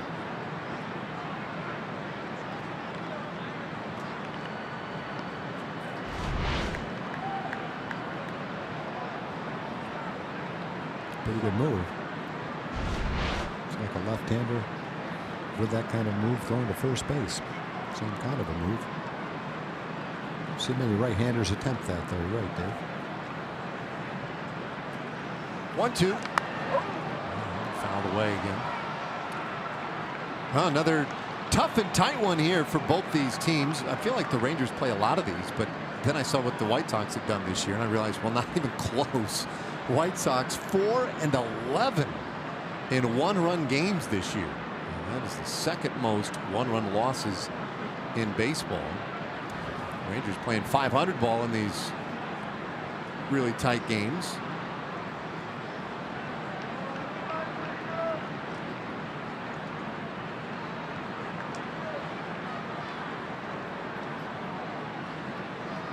The Rangers won that opener in Houston 1-0.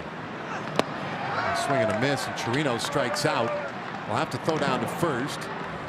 And they take care of Robinson, 2 away.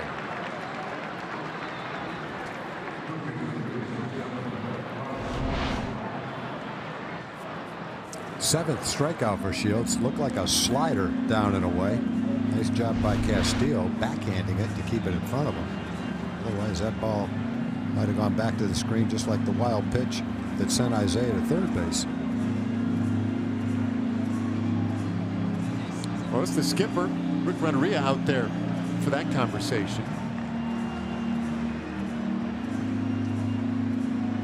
2 mound visits in the inning. So often we say that when the manager heads out, it's to make a move. The body language is amazing, though, right? I mean, the way they go out, it's so obvious that it was not for a move, but instead to deliver some pretty keen instruction. Season high 7 strikeouts for Shields with that one. That might have been a case where he was going out undecided. He does have a left-hander warmed up in the bullpen, but he might have gone out undecided and liked exactly what Shields said, the look on his face, and said, hey, he's a veteran, I'm going to let him go for it here. Strike 1 on Guzman. So Shields having a nice day with the strikeouts, and those have been few and far between recently for him. You see, with strikeouts per 9, only 3 in Major League Baseball who get fewer. One of them we will see in this series, Lucas Giolito.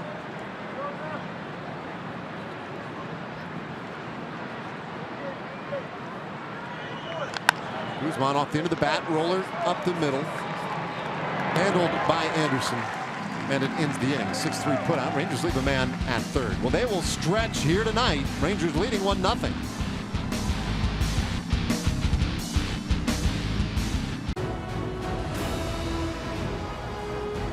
In Chicago, 1-0 our score. Bottom of the 7th inning. Matt Davidson leading it off, and he will take one just a little bit low for a ball. Davidson, Wellington, Castillo, and Larry Garcia here in the 7th.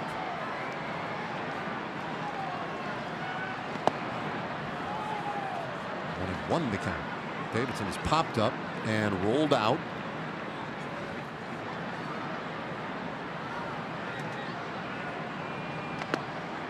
And that one beautifully placed on the outside corner. Well, we've talked a little bit tonight. A really good job done by James Shields. Doug Fister just quietly going about his business, putting 0 after 0 up on the scoreboard. has allowed just 3 runners into scoring position, one of them on an error. The thing I love the most about Doug is I love how quickly he works. He's got a game plan. He knows how he's going to pitch all the hitters. When he gets the ball back, he's on the mound ready to go again. Keeps his fielders on their toes. Good pace to the game when he's out there. Broken back roller second. Odor might have to hustle. That ball way in on the hands of Davidson. 1 out to start the 7th inning. Time for Chevy game break. Let's check in again with John Radigan.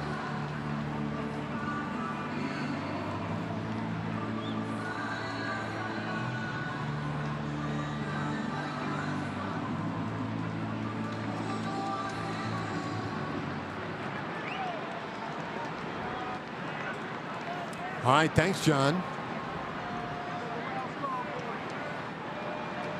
Here is Wellington Castillo. 0 for 2. He takes a strike.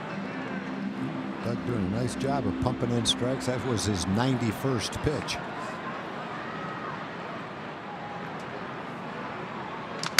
Broken bat again, and a soft liner to short. Another bit of bad contact right there. This inning been amazing. Davidson's exit velocity on that ground ball was, who knows, 50, 60. And that one just shattered Wellington Castillo's bat. That's what that movement will do. Looks like a pitch that's going to be in there for a strike. Goes to swing at it, and it just shoots right in off the handle. Doug has really had that pitch working for him today.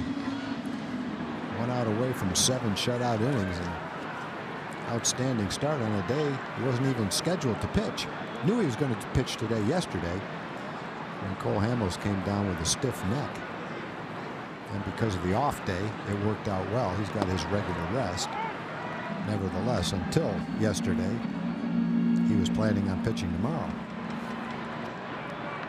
The only inning in which he really had to work hard was the 3rd. He is really dealing right now. I mean, he looks like he could go another 5-6 innings. He's just cruising. It's a cool night. I'm sure his energy is great right now. Hasn't had really a long inning. He's had a few base runners here and there, but he's had a couple of double plays in the game. Yeah, that 3rd inning where he threw over 20 pitches. Well, partly because he had 3 strikeouts. He had to work a little bit to get those, but that was it. He's had 3 strikeouts in the game. They all came in the 3rd inning. No walks. The 0-2. That's fouled off. Well, if he gets this last out of the inning, it is, or will be, his longest start of the season. But it's also the 4th straight game now, which he has pitched into the 7th inning. It's 6 2/3 at Cleveland. Went 6 1/3 against Boston, and did the same thing again at Houston. And a swing and a miss is strike 3. He gets Garcia his 4th strikeout of the night, and he's thrown 7 shutout. When we come back, Delano DeShields, Shin-Soo Choo, and Jurickson Profar coming up.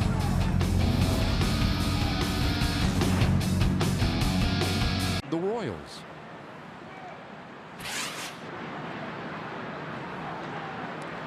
So here's DeShields to start things off in the 8th inning. Delano 0 for 2 with a sacrifice.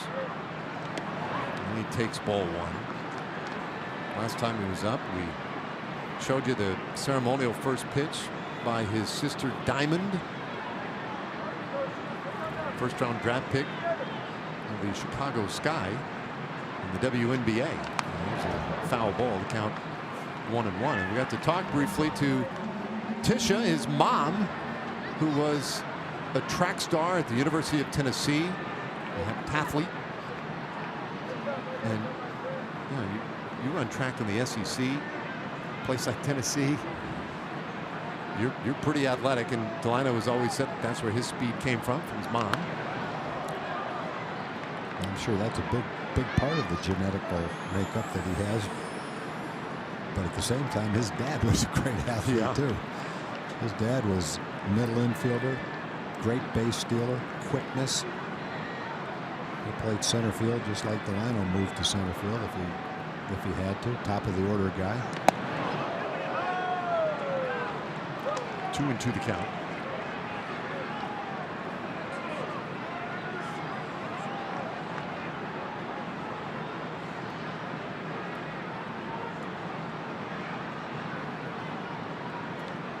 In fact, Tisha, she was an All-American at Tennessee, so pretty good. Pretty good. And his sister Diamond, we saw her throw out the first pitch. Looked really good throwing out the first pitch. Obviously could play a little basketball. The two kids and the dad were #1 draft choices, and the mom was an All-American. If they had a sport where you could be a #1 draft choice in track, she would have been probably.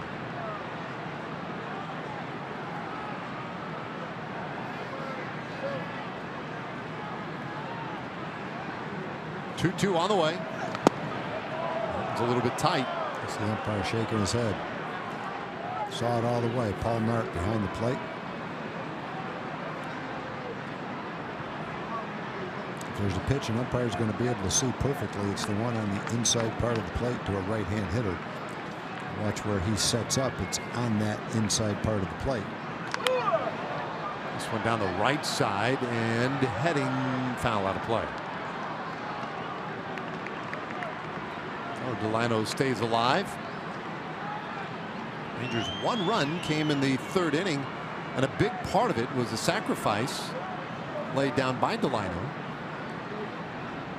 And it was fielded by the pitcher, James Shields. Nobody covered second base. It didn't look like Shields was worried about it. I think he was thinking of getting Delano all the way as he strikes him out looking here to start the 8th inning. 1 away. And now a word from our friends at Southwest Kia. $250 down, $250 a month or less on select new Kias in stock only at southwestkia.com. He does not want to come out of this game. Well, he is going to have to come out of the game. So Shields, boy, I tell you what, he pitched a beauty tonight. He got it all out with his glove over his mouth while the manager was on the way to the mound, but he pitched a beauty and he wanted to stay in there just like any pitcher would. Lead here in the 8th inning, and MLB At Bat is your #1 Rangers app. Customize your experience to catch every moment this season. The Rangers home screen icons and features like the MLB.TV Game of the Day, pitch tracking, in-game highlights, live radio broadcast, stats, news, and a whole lot more. Just go to MLB At Bat. Download it today. All right, Luis Avilan, the new pitcher for Chicago. Thought about it, was backing away, but takes a strike. Take a look at the numbers from Avilan. More hits than innings pitched. A few too many walks. Adds up to an ERA of 4.76, but 15 strikeouts in 11 innings is pretty good. Well, tight. 1-1, so he gets the left-handed hitting Chu. And the Rangers send Profar, the switch hitter, and then 2 more lefties, Mazzara and Gallo. So Avilan might be out there a little bit. 1-1. Tight.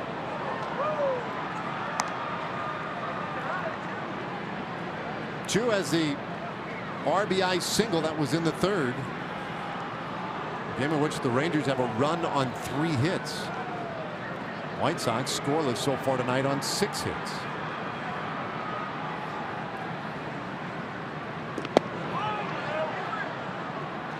Off the plate. 3-1.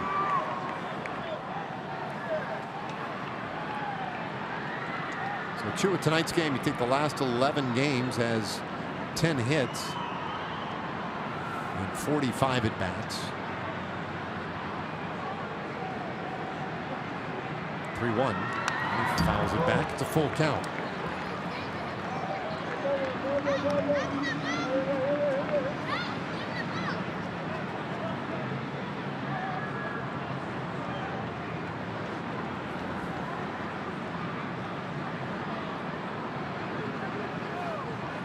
James Shields, 7 1/3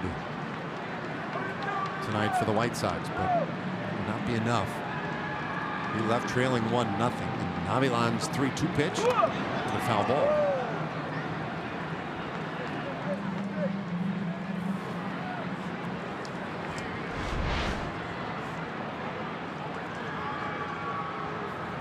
Slider stayed up, stayed on the inside part of the plate. Never got down where he wanted it.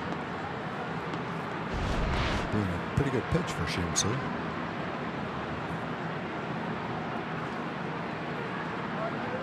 That's James Shields. Respectful of the manager's decision, but definitely not happy with it.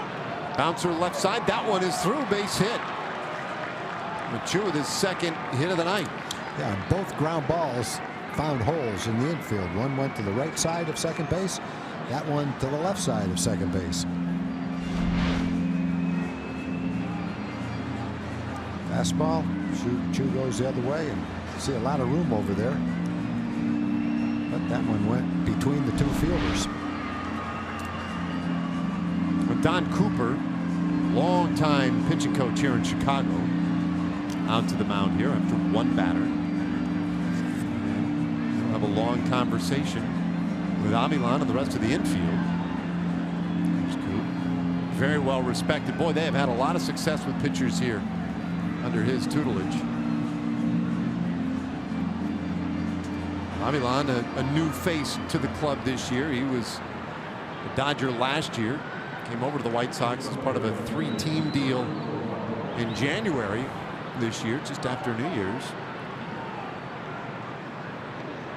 And he was used a lot by the Dodgers last season, over 60 times out of the bullpen.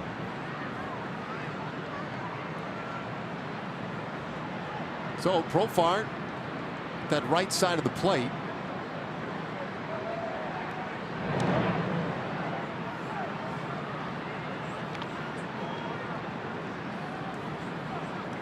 Jerkson's only had 31 at-bats right-handed, 99 at-bats left-handed, and he's driven in more runs in the fewer at-bats right-handed than he has left-handed. Hitting about 160 points higher right-handed.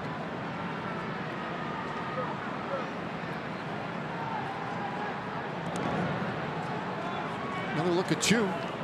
Let's have a stolen base. Well, there you see the difference. The numbers for Profar.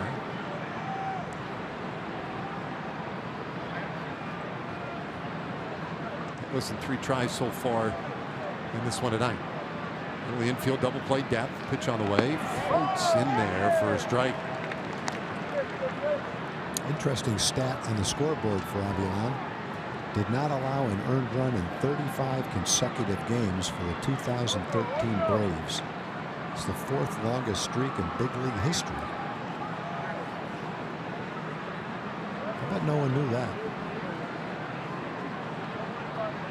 I didn't. I didn't either. This one popped up. I bet he did that. I bet he probably did. Abreu takes care of it. 2 away.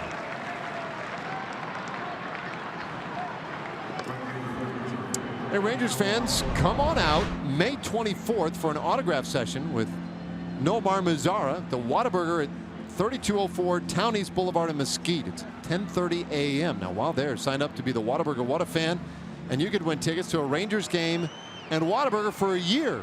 Go to TexasRangers.com/appearances for more information. I believe that is our first Whataburger appearance of the season. Always a popular day, and a chance to say hello to Nomar.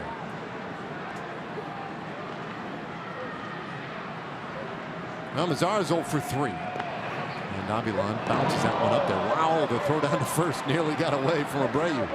And Castillo trying not to laugh about it. Oof. Hey, next time throw it to me. Yeah. He showed some wide range for that ball. He was going the other way, had to reach back the other way to catch that ball and knock it down.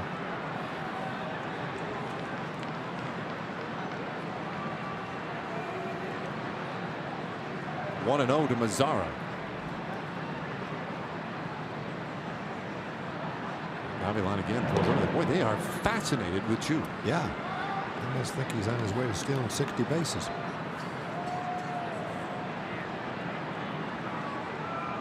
Meanwhile, you combine the efforts of both these teams tonight.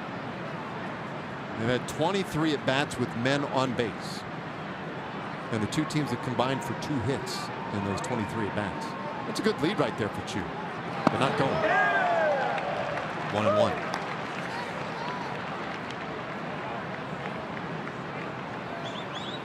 Good pitching tonight on both sides.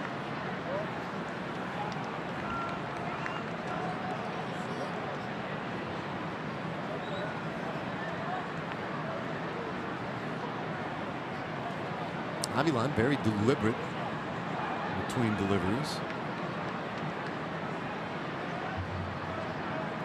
Oh, this is a little bit in. I mentioned earlier, Tom, that Avilan was part of a 3-team trade in January.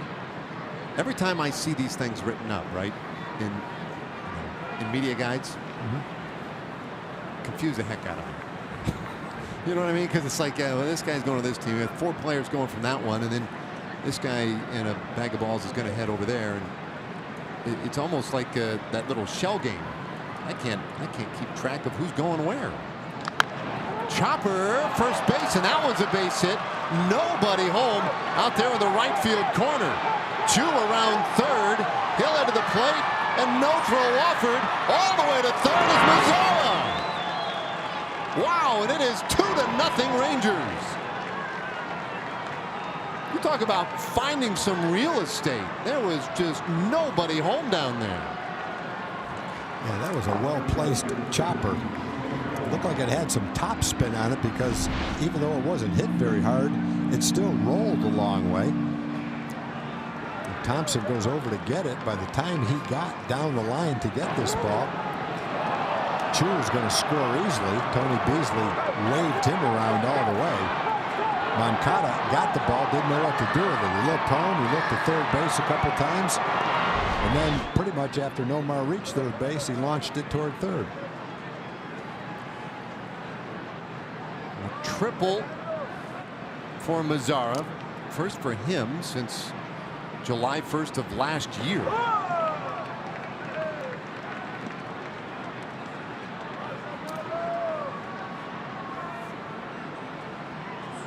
How about this? So his last triple was July 1st last season. You don't expect him to hit a lot of them. But he got that triple here. Same ballpark. Wow. It just really plays to that part of his game. And now Gallo takes one of the dirt. 1-1. 2 runs, 5 hits. Rangers have made an error. They have stranded 6 so far tonight. Meanwhile, the White Sox, no runs on 6 hits. They've made 1 error and stranded 3.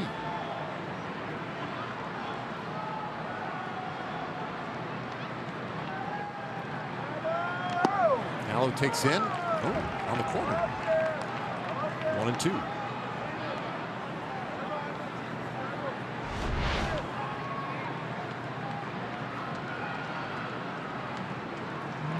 Borderline.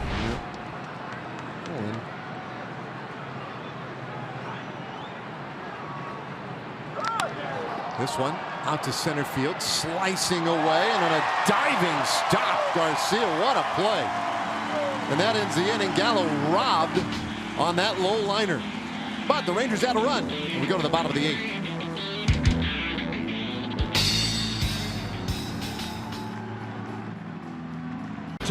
James Shields was terrific himself, but he's touched up in the 3rd inning by a Shin-Soo Choo RBI single, and then in the 8th by a chopper down the right field line that brings Choo in. Triple for Nomar Mazzara. Look at the game summary for Shields and Pfister. Very impressive. Shields pitched into the 8th. Doug went 7. Between the 2 of them, they only gave up 1 run. Doug didn't walk anybody, struck out 4, 97 pitches, 98 pitches. Very efficient outings for both starting pitchers. And Doug Fister was at his best tonight. Good stuff, great outing. So now Jose Leclerc goes to work in the 8th. It's 15th appearance of the year. And the good numbers, 14 innings and a 130 opponent's batting average. This one popped back our direction. Oh my goodness. Dropped on the dudes right below our booth. The guy took it off the shoulder. But he held his beer. He's good. Did you see it coming? Oh yeah. He was ready for it. He was going to be a hero, but he's going to have a bruise now. Ground ball left side and kind of for Lefo. Takes care of it. And Anderson retired, 1 away.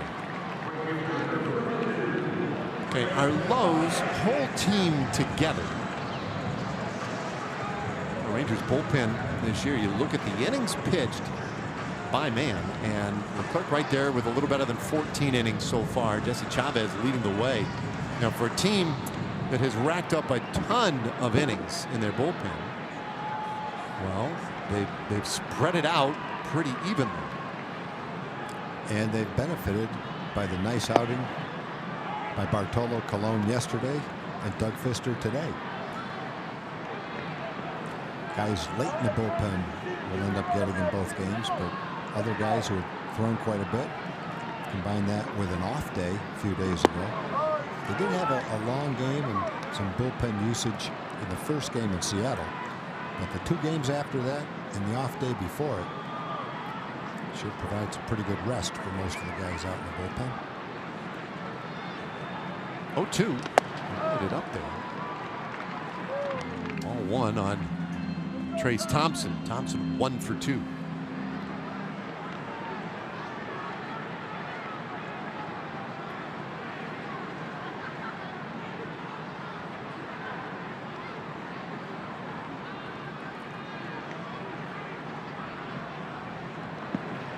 Two and 2 the count. Leclerc, one of the guys pitching well lately out of the pen, taking over some late inning responsibilities. A little more on him. Let's check in again with Emily.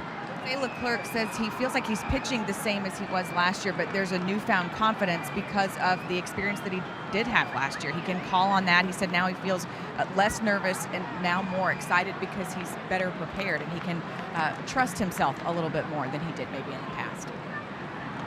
And he strikes out Thompson, 2 away. There you go. Good example of it right there. Yeah, and I think what he's talking about to Emily, feeling more confident, more relaxed, is leading him to being able to throw more quality pitches for strikes. Just has much better command. He's not as nervous, not as jittery, more relaxed. And with the stuff that he's got, he should feel very confident that he can get big league hitters out. Because there's a whole lot of relief pitchers that would love to have the stuff that he does.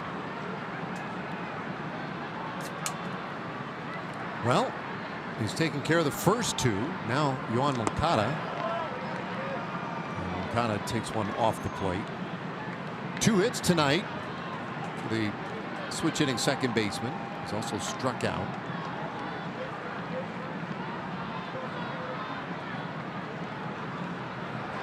Kind of a weird night for Moncada too, because the first inning he was picked off after he had singled to start the game, picked off with 2 outs. Then in the 6th inning had another leadoff hit and was doubled up on a line drive to center field. Not really a whole lot he could have done about that. He was in motion and the ball was smoked out there to the Shields. This ball ripped over first. That's more than a base hit from Moncada. Good speed. He heads to second. Ball is stuck though under the padding. Moncada being waved, but this is going to bring him back. The umpire is going to have to go down and check it. Nomar immediately put his arms up. The umpire will go down and see if that is a legitimate use, and he's going to agree with Nomar. You see the ball is wedged underneath. If Nomar goes to try to take that ball out, then the ball is in play. And when it's wedged underneath, you can see the umpire have a little bit of a problem getting it out from under there. When he first tried to get it, it was stuck. You see a wedge right underneath there. When that happens, the best thing you can do as a fielder is to raise your arms and let the umpire know that there's nothing you can do to that ball. Yeah, we've seen in the past, we've seen guys do that on a ball that rolls under the padding, but is not actually lodged under the padding, right? Because there's just enough of a clearance that the ball's just sitting under it, but not really stuck. And when an umpire goes out there and picks it up, well, it's not stuck. It's not being held here at all. And when you do that, you get in trouble. But you could tell the way that one stuck in there, because it was hit so hard, you knew that there was some good pressure there. Enough anyway that you could make the argument. So that's a really good play. And Rick Renteria is saying, come on. Those are frustrating. I get it. Because even if that thing comes off that wall cleanly, pretty good chance Moncada has a triple. Right? I mean, he had a great arm out there in right field. We saw Nomar get a triple on one down the line, so yeah, I think there was a pretty good chance he would get a triple. Here's Yolmer Sanchez. 2 outs. And in scoring position, though, for the White Sox. Sanchez 0 for 3 today. Stung a ball in the 6th inning, but right to the shields.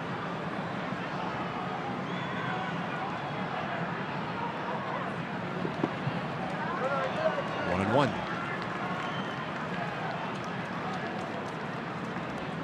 Well, this is the first game of this 4-game series. It seems like we've been loading up on 4-game series in this early part of 2018. First 2 series of the year were 4-game series. Houston to open it in Arlington, and then we went off to Oakland for 4.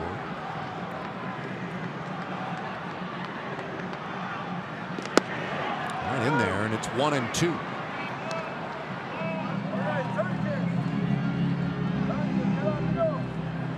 Well, they announced a crowd tonight of 17,666. Guaranteed rate field. They have not had a lot to hoot and holler about.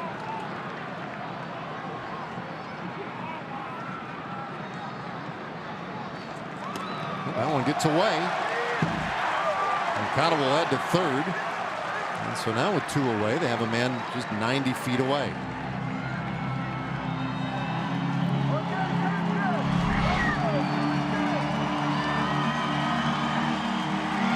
Like a cross up there.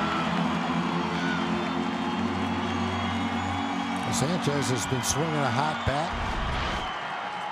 350 in 12 games in May coming into the game, so he's swinging it. You know, Abreu's swinging it, the next hitter. Moncada's 3 hits today. He's been hot as well, so they don't score much, but the top 3 guys in the lineup are all swinging the bats well right now. Little tapper right back to Leclerc. And that one's thrown away. Moncada scores, and Sanchez goes to second base. It was a high chopper. Sanchez can run. It looked like Jose wanted to make sure he took enough time to make an accurate throw. But by taking a little bit of time, gave Sanchez a chance to get closer to the base. And then the throw goes up the line and into the runner. And Guzman just couldn't stretch to catch this ball, because if he did, he was going to get blasted by the runner coming by him.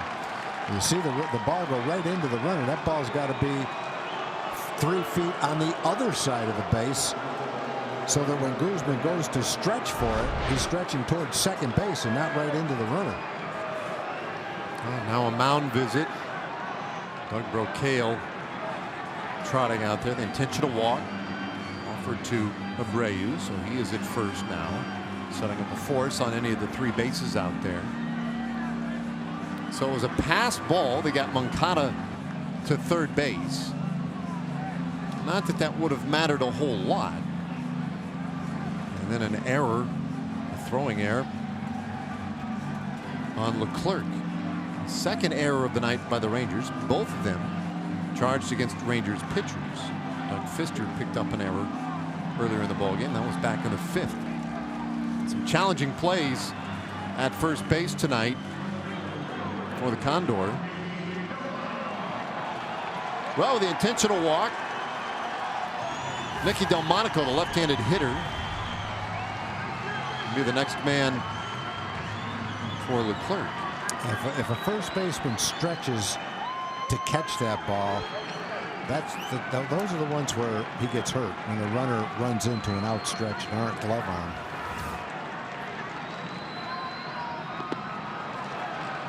Monaco tried to hold off.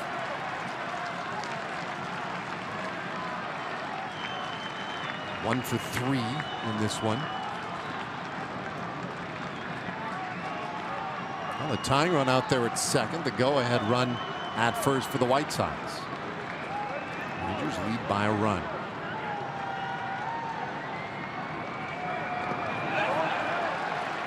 Two and 0.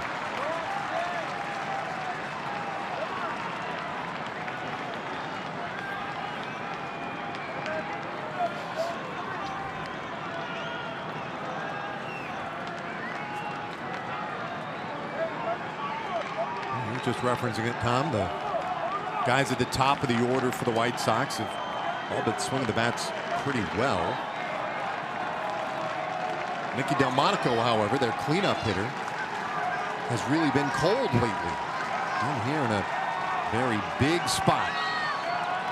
Already does have 1 hit tonight. And he takes a strike. It's 2-1. Monaco had just 3 hits in the last 8 games, 3 for 24.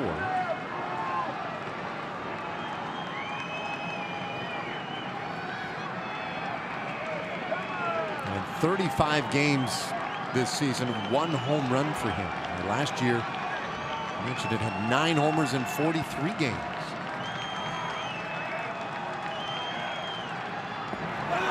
Three and 1. All off-speed pitches to Delmonico. No fastballs.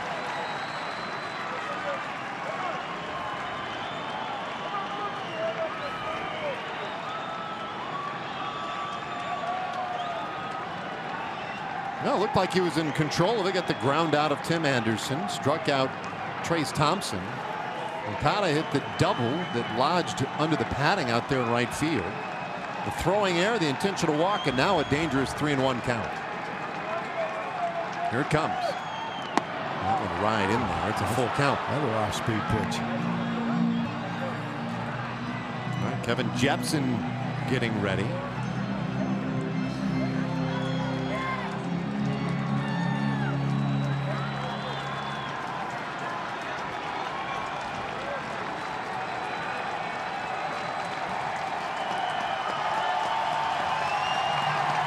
Runners will be off on the pitch. Sanchez off second, Abreu off first. The 3-2. And a high pop foul back behind home plate.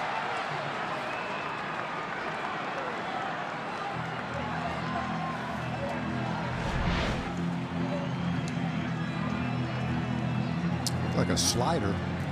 86 miles an hour. Kind of a backup slider. Looked like a strike, though. Didn't break back toward the plate, but it looked like it was right on the outside corner. Delmonico had to swing at it.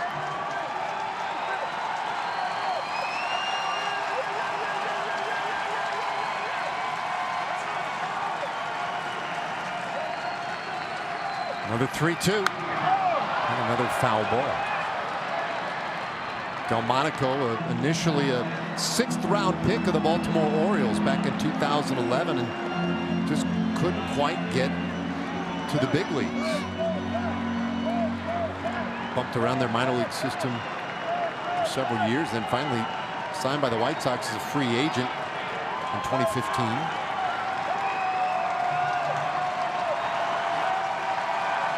A lot of injuries over the years in his minor league career.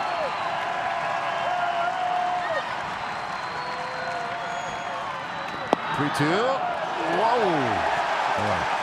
Oh boy. That's a pretty good take right there.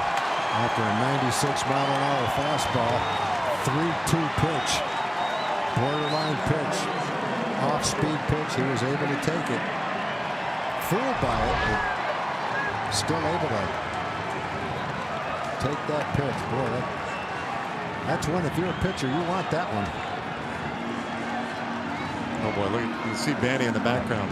Wow! Almost took himself right out of that inning by taking that pitch, but the call went his way. That is a huge one. You see Paul Nart, man, he was stuck. He got jammed up there. It looked like he was caught between. He didn't know what to do. But called it ball 4, so now they are loaded. Davidson started after it, but wow. I was going to say did not go, but on appeal, DJ Rayburn said he did go.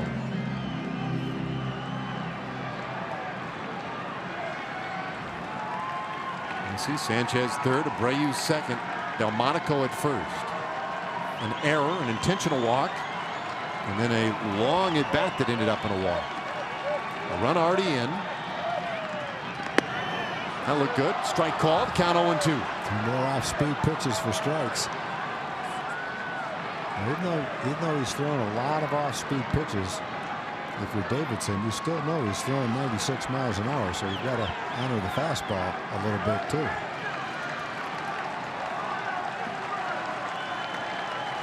Well, a long inning for Leclerc.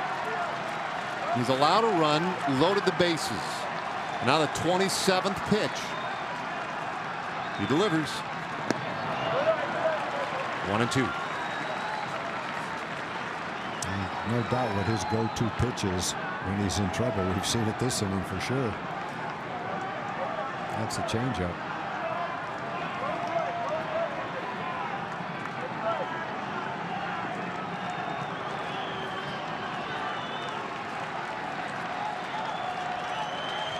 Davidson strikes out a lot, although tonight 0 for 3. A couple of ground outs and a pop out. Clerks 1-2. 2-2.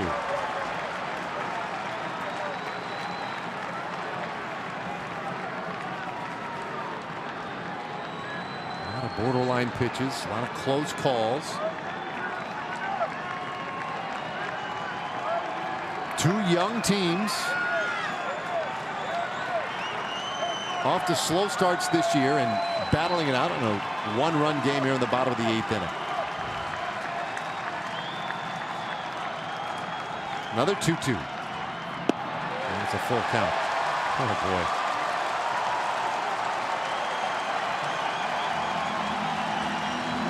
A lot of activity coming on this one. Virtually every pitch to Delmonico and Davidson's been off speed, except the 196-mile-an-hour fastball 3-2 that Delmonico fouled off. Now, all 5 of these pitches to Davidson have been off speed. Got to throw whatever you have to throw here to throw a strike.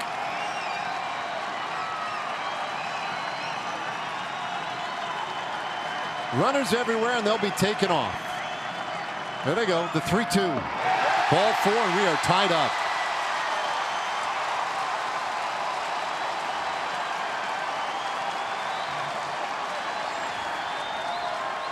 Here comes Jeff Bannister. And this is a walk he was not anticipating making tonight. And my guess is he's going to stay out here for a long time and hope that Paul Nart comes out because he might have a word or two for him. Well, that is it for Leclerc. Both starters were great tonight, and neither will be a factor in the decision.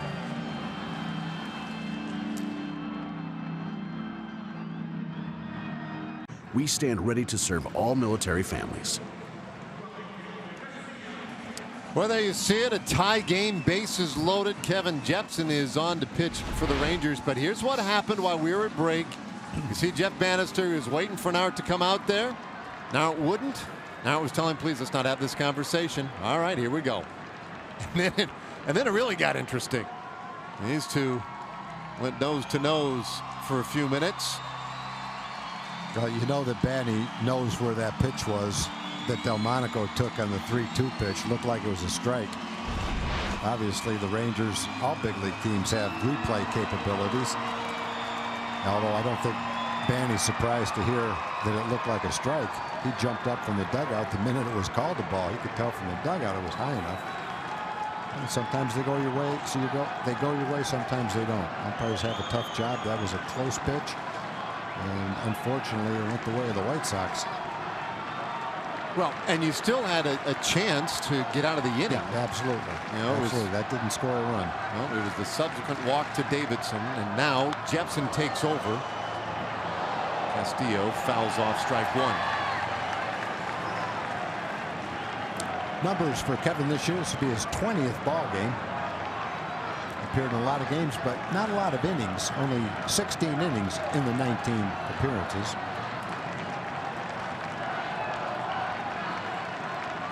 End this 8th inning. Strike pitch, and Castillo lifts this one out to the gap right field. DeShields can't get to it. 2 runs are in, and just like that, the White Sox are on top 4-2. My goodness. That's a heartbreaking 8th inning. Well, you just look at the way the inning started. You get Tim Anderson right off the bat on a weak ground ball. Strike out Thompson on a great pitch. Nobody on, 2 outs. And then it obviously fell apart after that.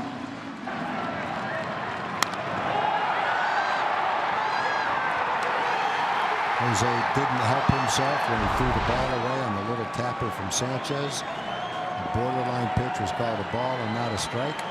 And then 6 straight off-speed pitches to Matt Davidson. Walked in the tying run. And Castillo greeted Kevin Jepson with that 2-run hit. Kept thinking after off-speed that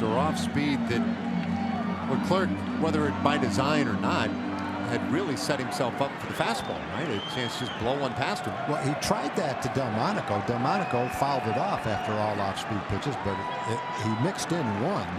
That at bat, I don't believe, unless I missed one, that he mixed in any.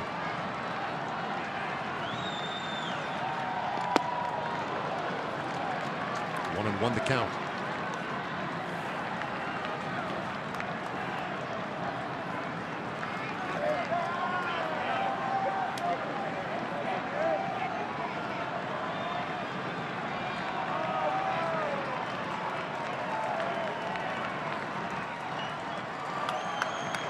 Garcia takes low. Good block back there by Chirinos.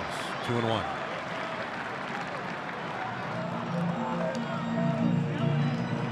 Four to 2. Chicago has done all of their scoring in this 8th inning, and all of it with 2 out. 2-out double, followed by a 2-out error, followed by 3 walks and a single.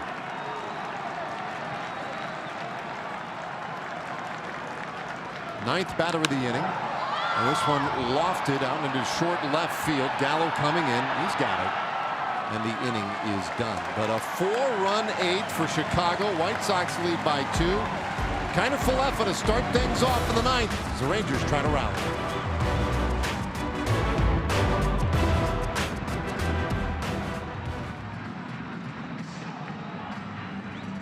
That's transparency.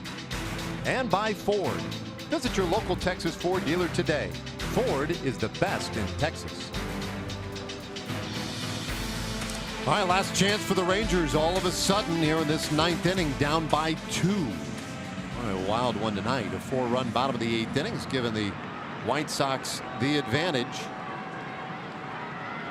With the 6, 7, and 8 batters for the Rangers. And Nate Jones making his 17th appearance. Yeah, pretty good numbers for Nate Jones. He'll be going for his 2nd save. Joaquin Soria has 4 saves for the White Sox. Obviously, they don't have very many. They haven't won many ball games. Jones with big fastball, mid to upper 90s, and an unusual delivery. The way he breaks his hands and brings his throwing hand right straight back out of the glove, kind of exposing the ball. See many guys, in fact, you don't see any guys in the American League anyway, break their hands like this.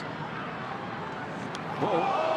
2 really wild-looking pitches, the second of which hits Kiner Falefa, so the Rangers get the potential tying run to the plate here in the 9th inning no matter what. Well, the White Sox get 4 unearned runs and take a lead come out for the next inning, and right off the bat, this is what happens. The Rangers try to put together the same kind of rally the White Sox put together. Get some base runners and get that one key hit when you need it. All right, so the lead man on. Well, this is the opening game of this series. Take a look at our progressive upcoming schedule. Tomorrow and Saturday nights, games here. And then Sunday afternoon, we'll wrap up the series. And it's back home, Yankees and Royals coming to town.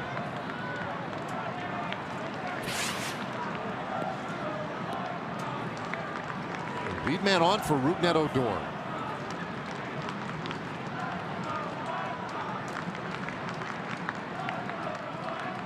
Jones from that stretch. Fires that one way outside. So that's 3. Really not even close. No, I think he's a little jittery right now, trying to adjust his temperament for the opportunity he's got to save this ball game. A little anxious right now.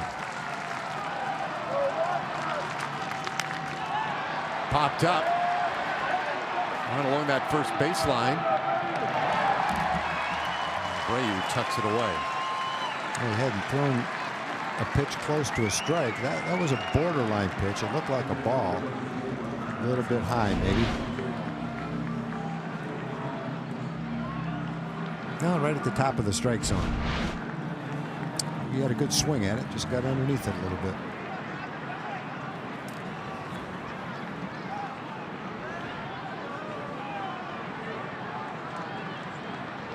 It's 1 out, and here is Chirinos.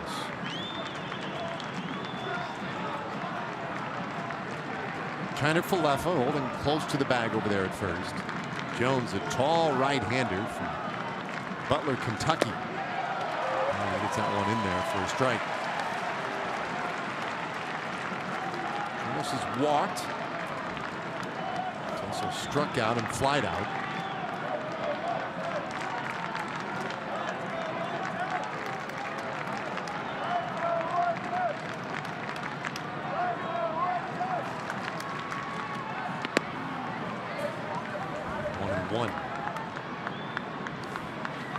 Last year when we came here to Chicago, we saw some, I guess this seemed like weird games. The opener of that series last year here. The White Sox came from 3 down in the 8th inning and won that game. Today it was a 2-0 Rangers lead in the 8th inning. And again, the White Sox have come from behind, but this one lined out to center field. That's a base hit. And so the tying runs are on in the 9th.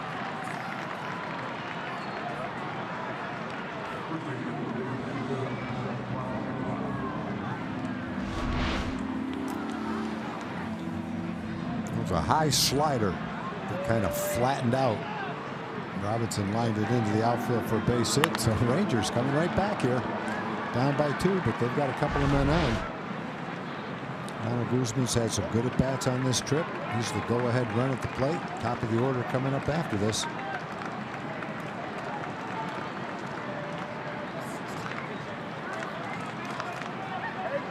So 2 men aboard, and Guzman, we talked about it at the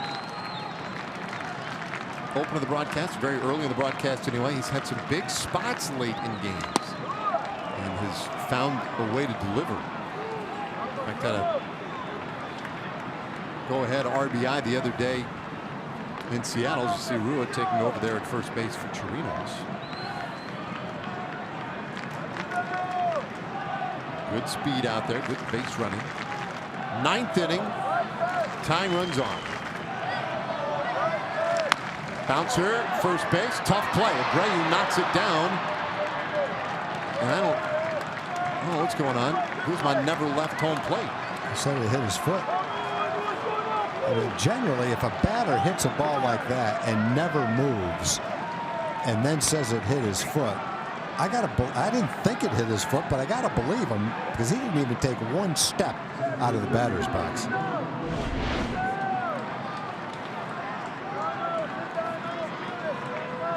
It's tough to tell from that. I'll just go by Ronald's actions after this ball's hit. If it didn't hit it, if it didn't hit him, he's going to take steps out of the box and run to first base. He's not going to stop like that and try to fake that the ball hit him. I don't know if it'll get overturned, but I have to believe that this ball hit him in the front foot. Boy, it sure looked like it. Yeah, it did look like it right there. Just his reaction to it, which leads you to believe that it hit him. And where's the baseball? You would think either there'd be some shoe polish on it or it'd be carved up one of those spikes. I think the way that hit, there's a possibility of that. They're not even going to consider it. Well, you know, they didn't see it. And the way the ball went out to first base, it didn't look like it hit his foot. It looked like a normal ground ball to first base. But the way he reacted to it, it just really leads me to believe that that hit his foot.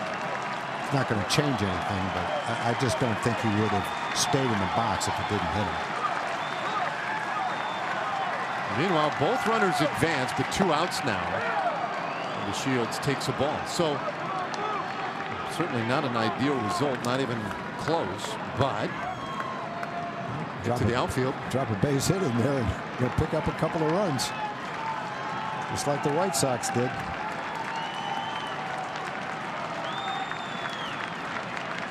One out. That'll even the count. 97 miles an hour. Jones has a big fastball.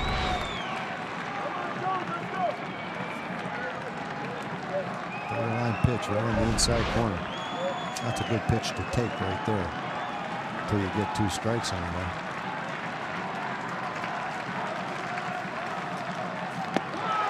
One and 2. So the Rangers are down to their final strike. Boy, crazy one tonight. Such great starting pitching on both sides. You would have felt horrible for either starter, however it ended up. But because of the way this one played out, they won't be involved in the decision. A 4-run 8th inning. Rangers, though, a hit away from tying it here in the 9th. The 1-2. And we'll see another pitch.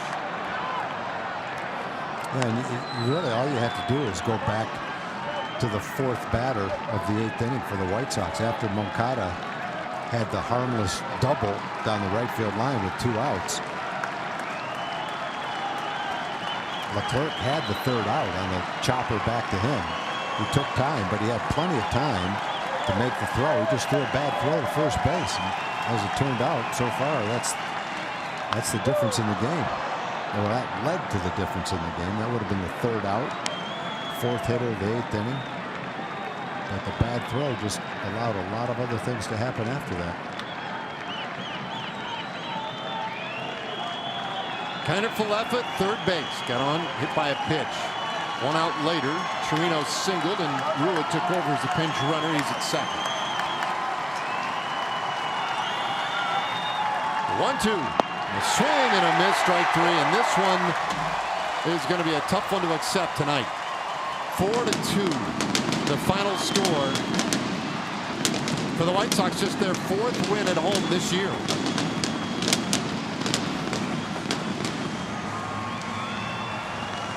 Well, a chance tomorrow to get back after it again. Our series probables brought to you by Ford. We are still unsure who will make the start tomorrow for the Rangers. Carson Fulmer scheduled to have the ball for Chicago. Moore and Giolito scheduled for Saturday. Minor and Lopez on Sunday. But really, let's be honest, Moore and Minor, those are subject to whatever happens tomorrow. For now, that look pretty much sums it up for the Rangers. 4-2. Our final score tonight. Stay with us. John Radigan, Mark McLemore, Mike Bassett back in the studios. They'll do their best to try and make sense of it all for you tonight. For Tom Grieve, Emily Jones, and our entire crew, I'm Dave Raymond. Thank you for joining us tonight. Stay with us. More coverage coming up right after this.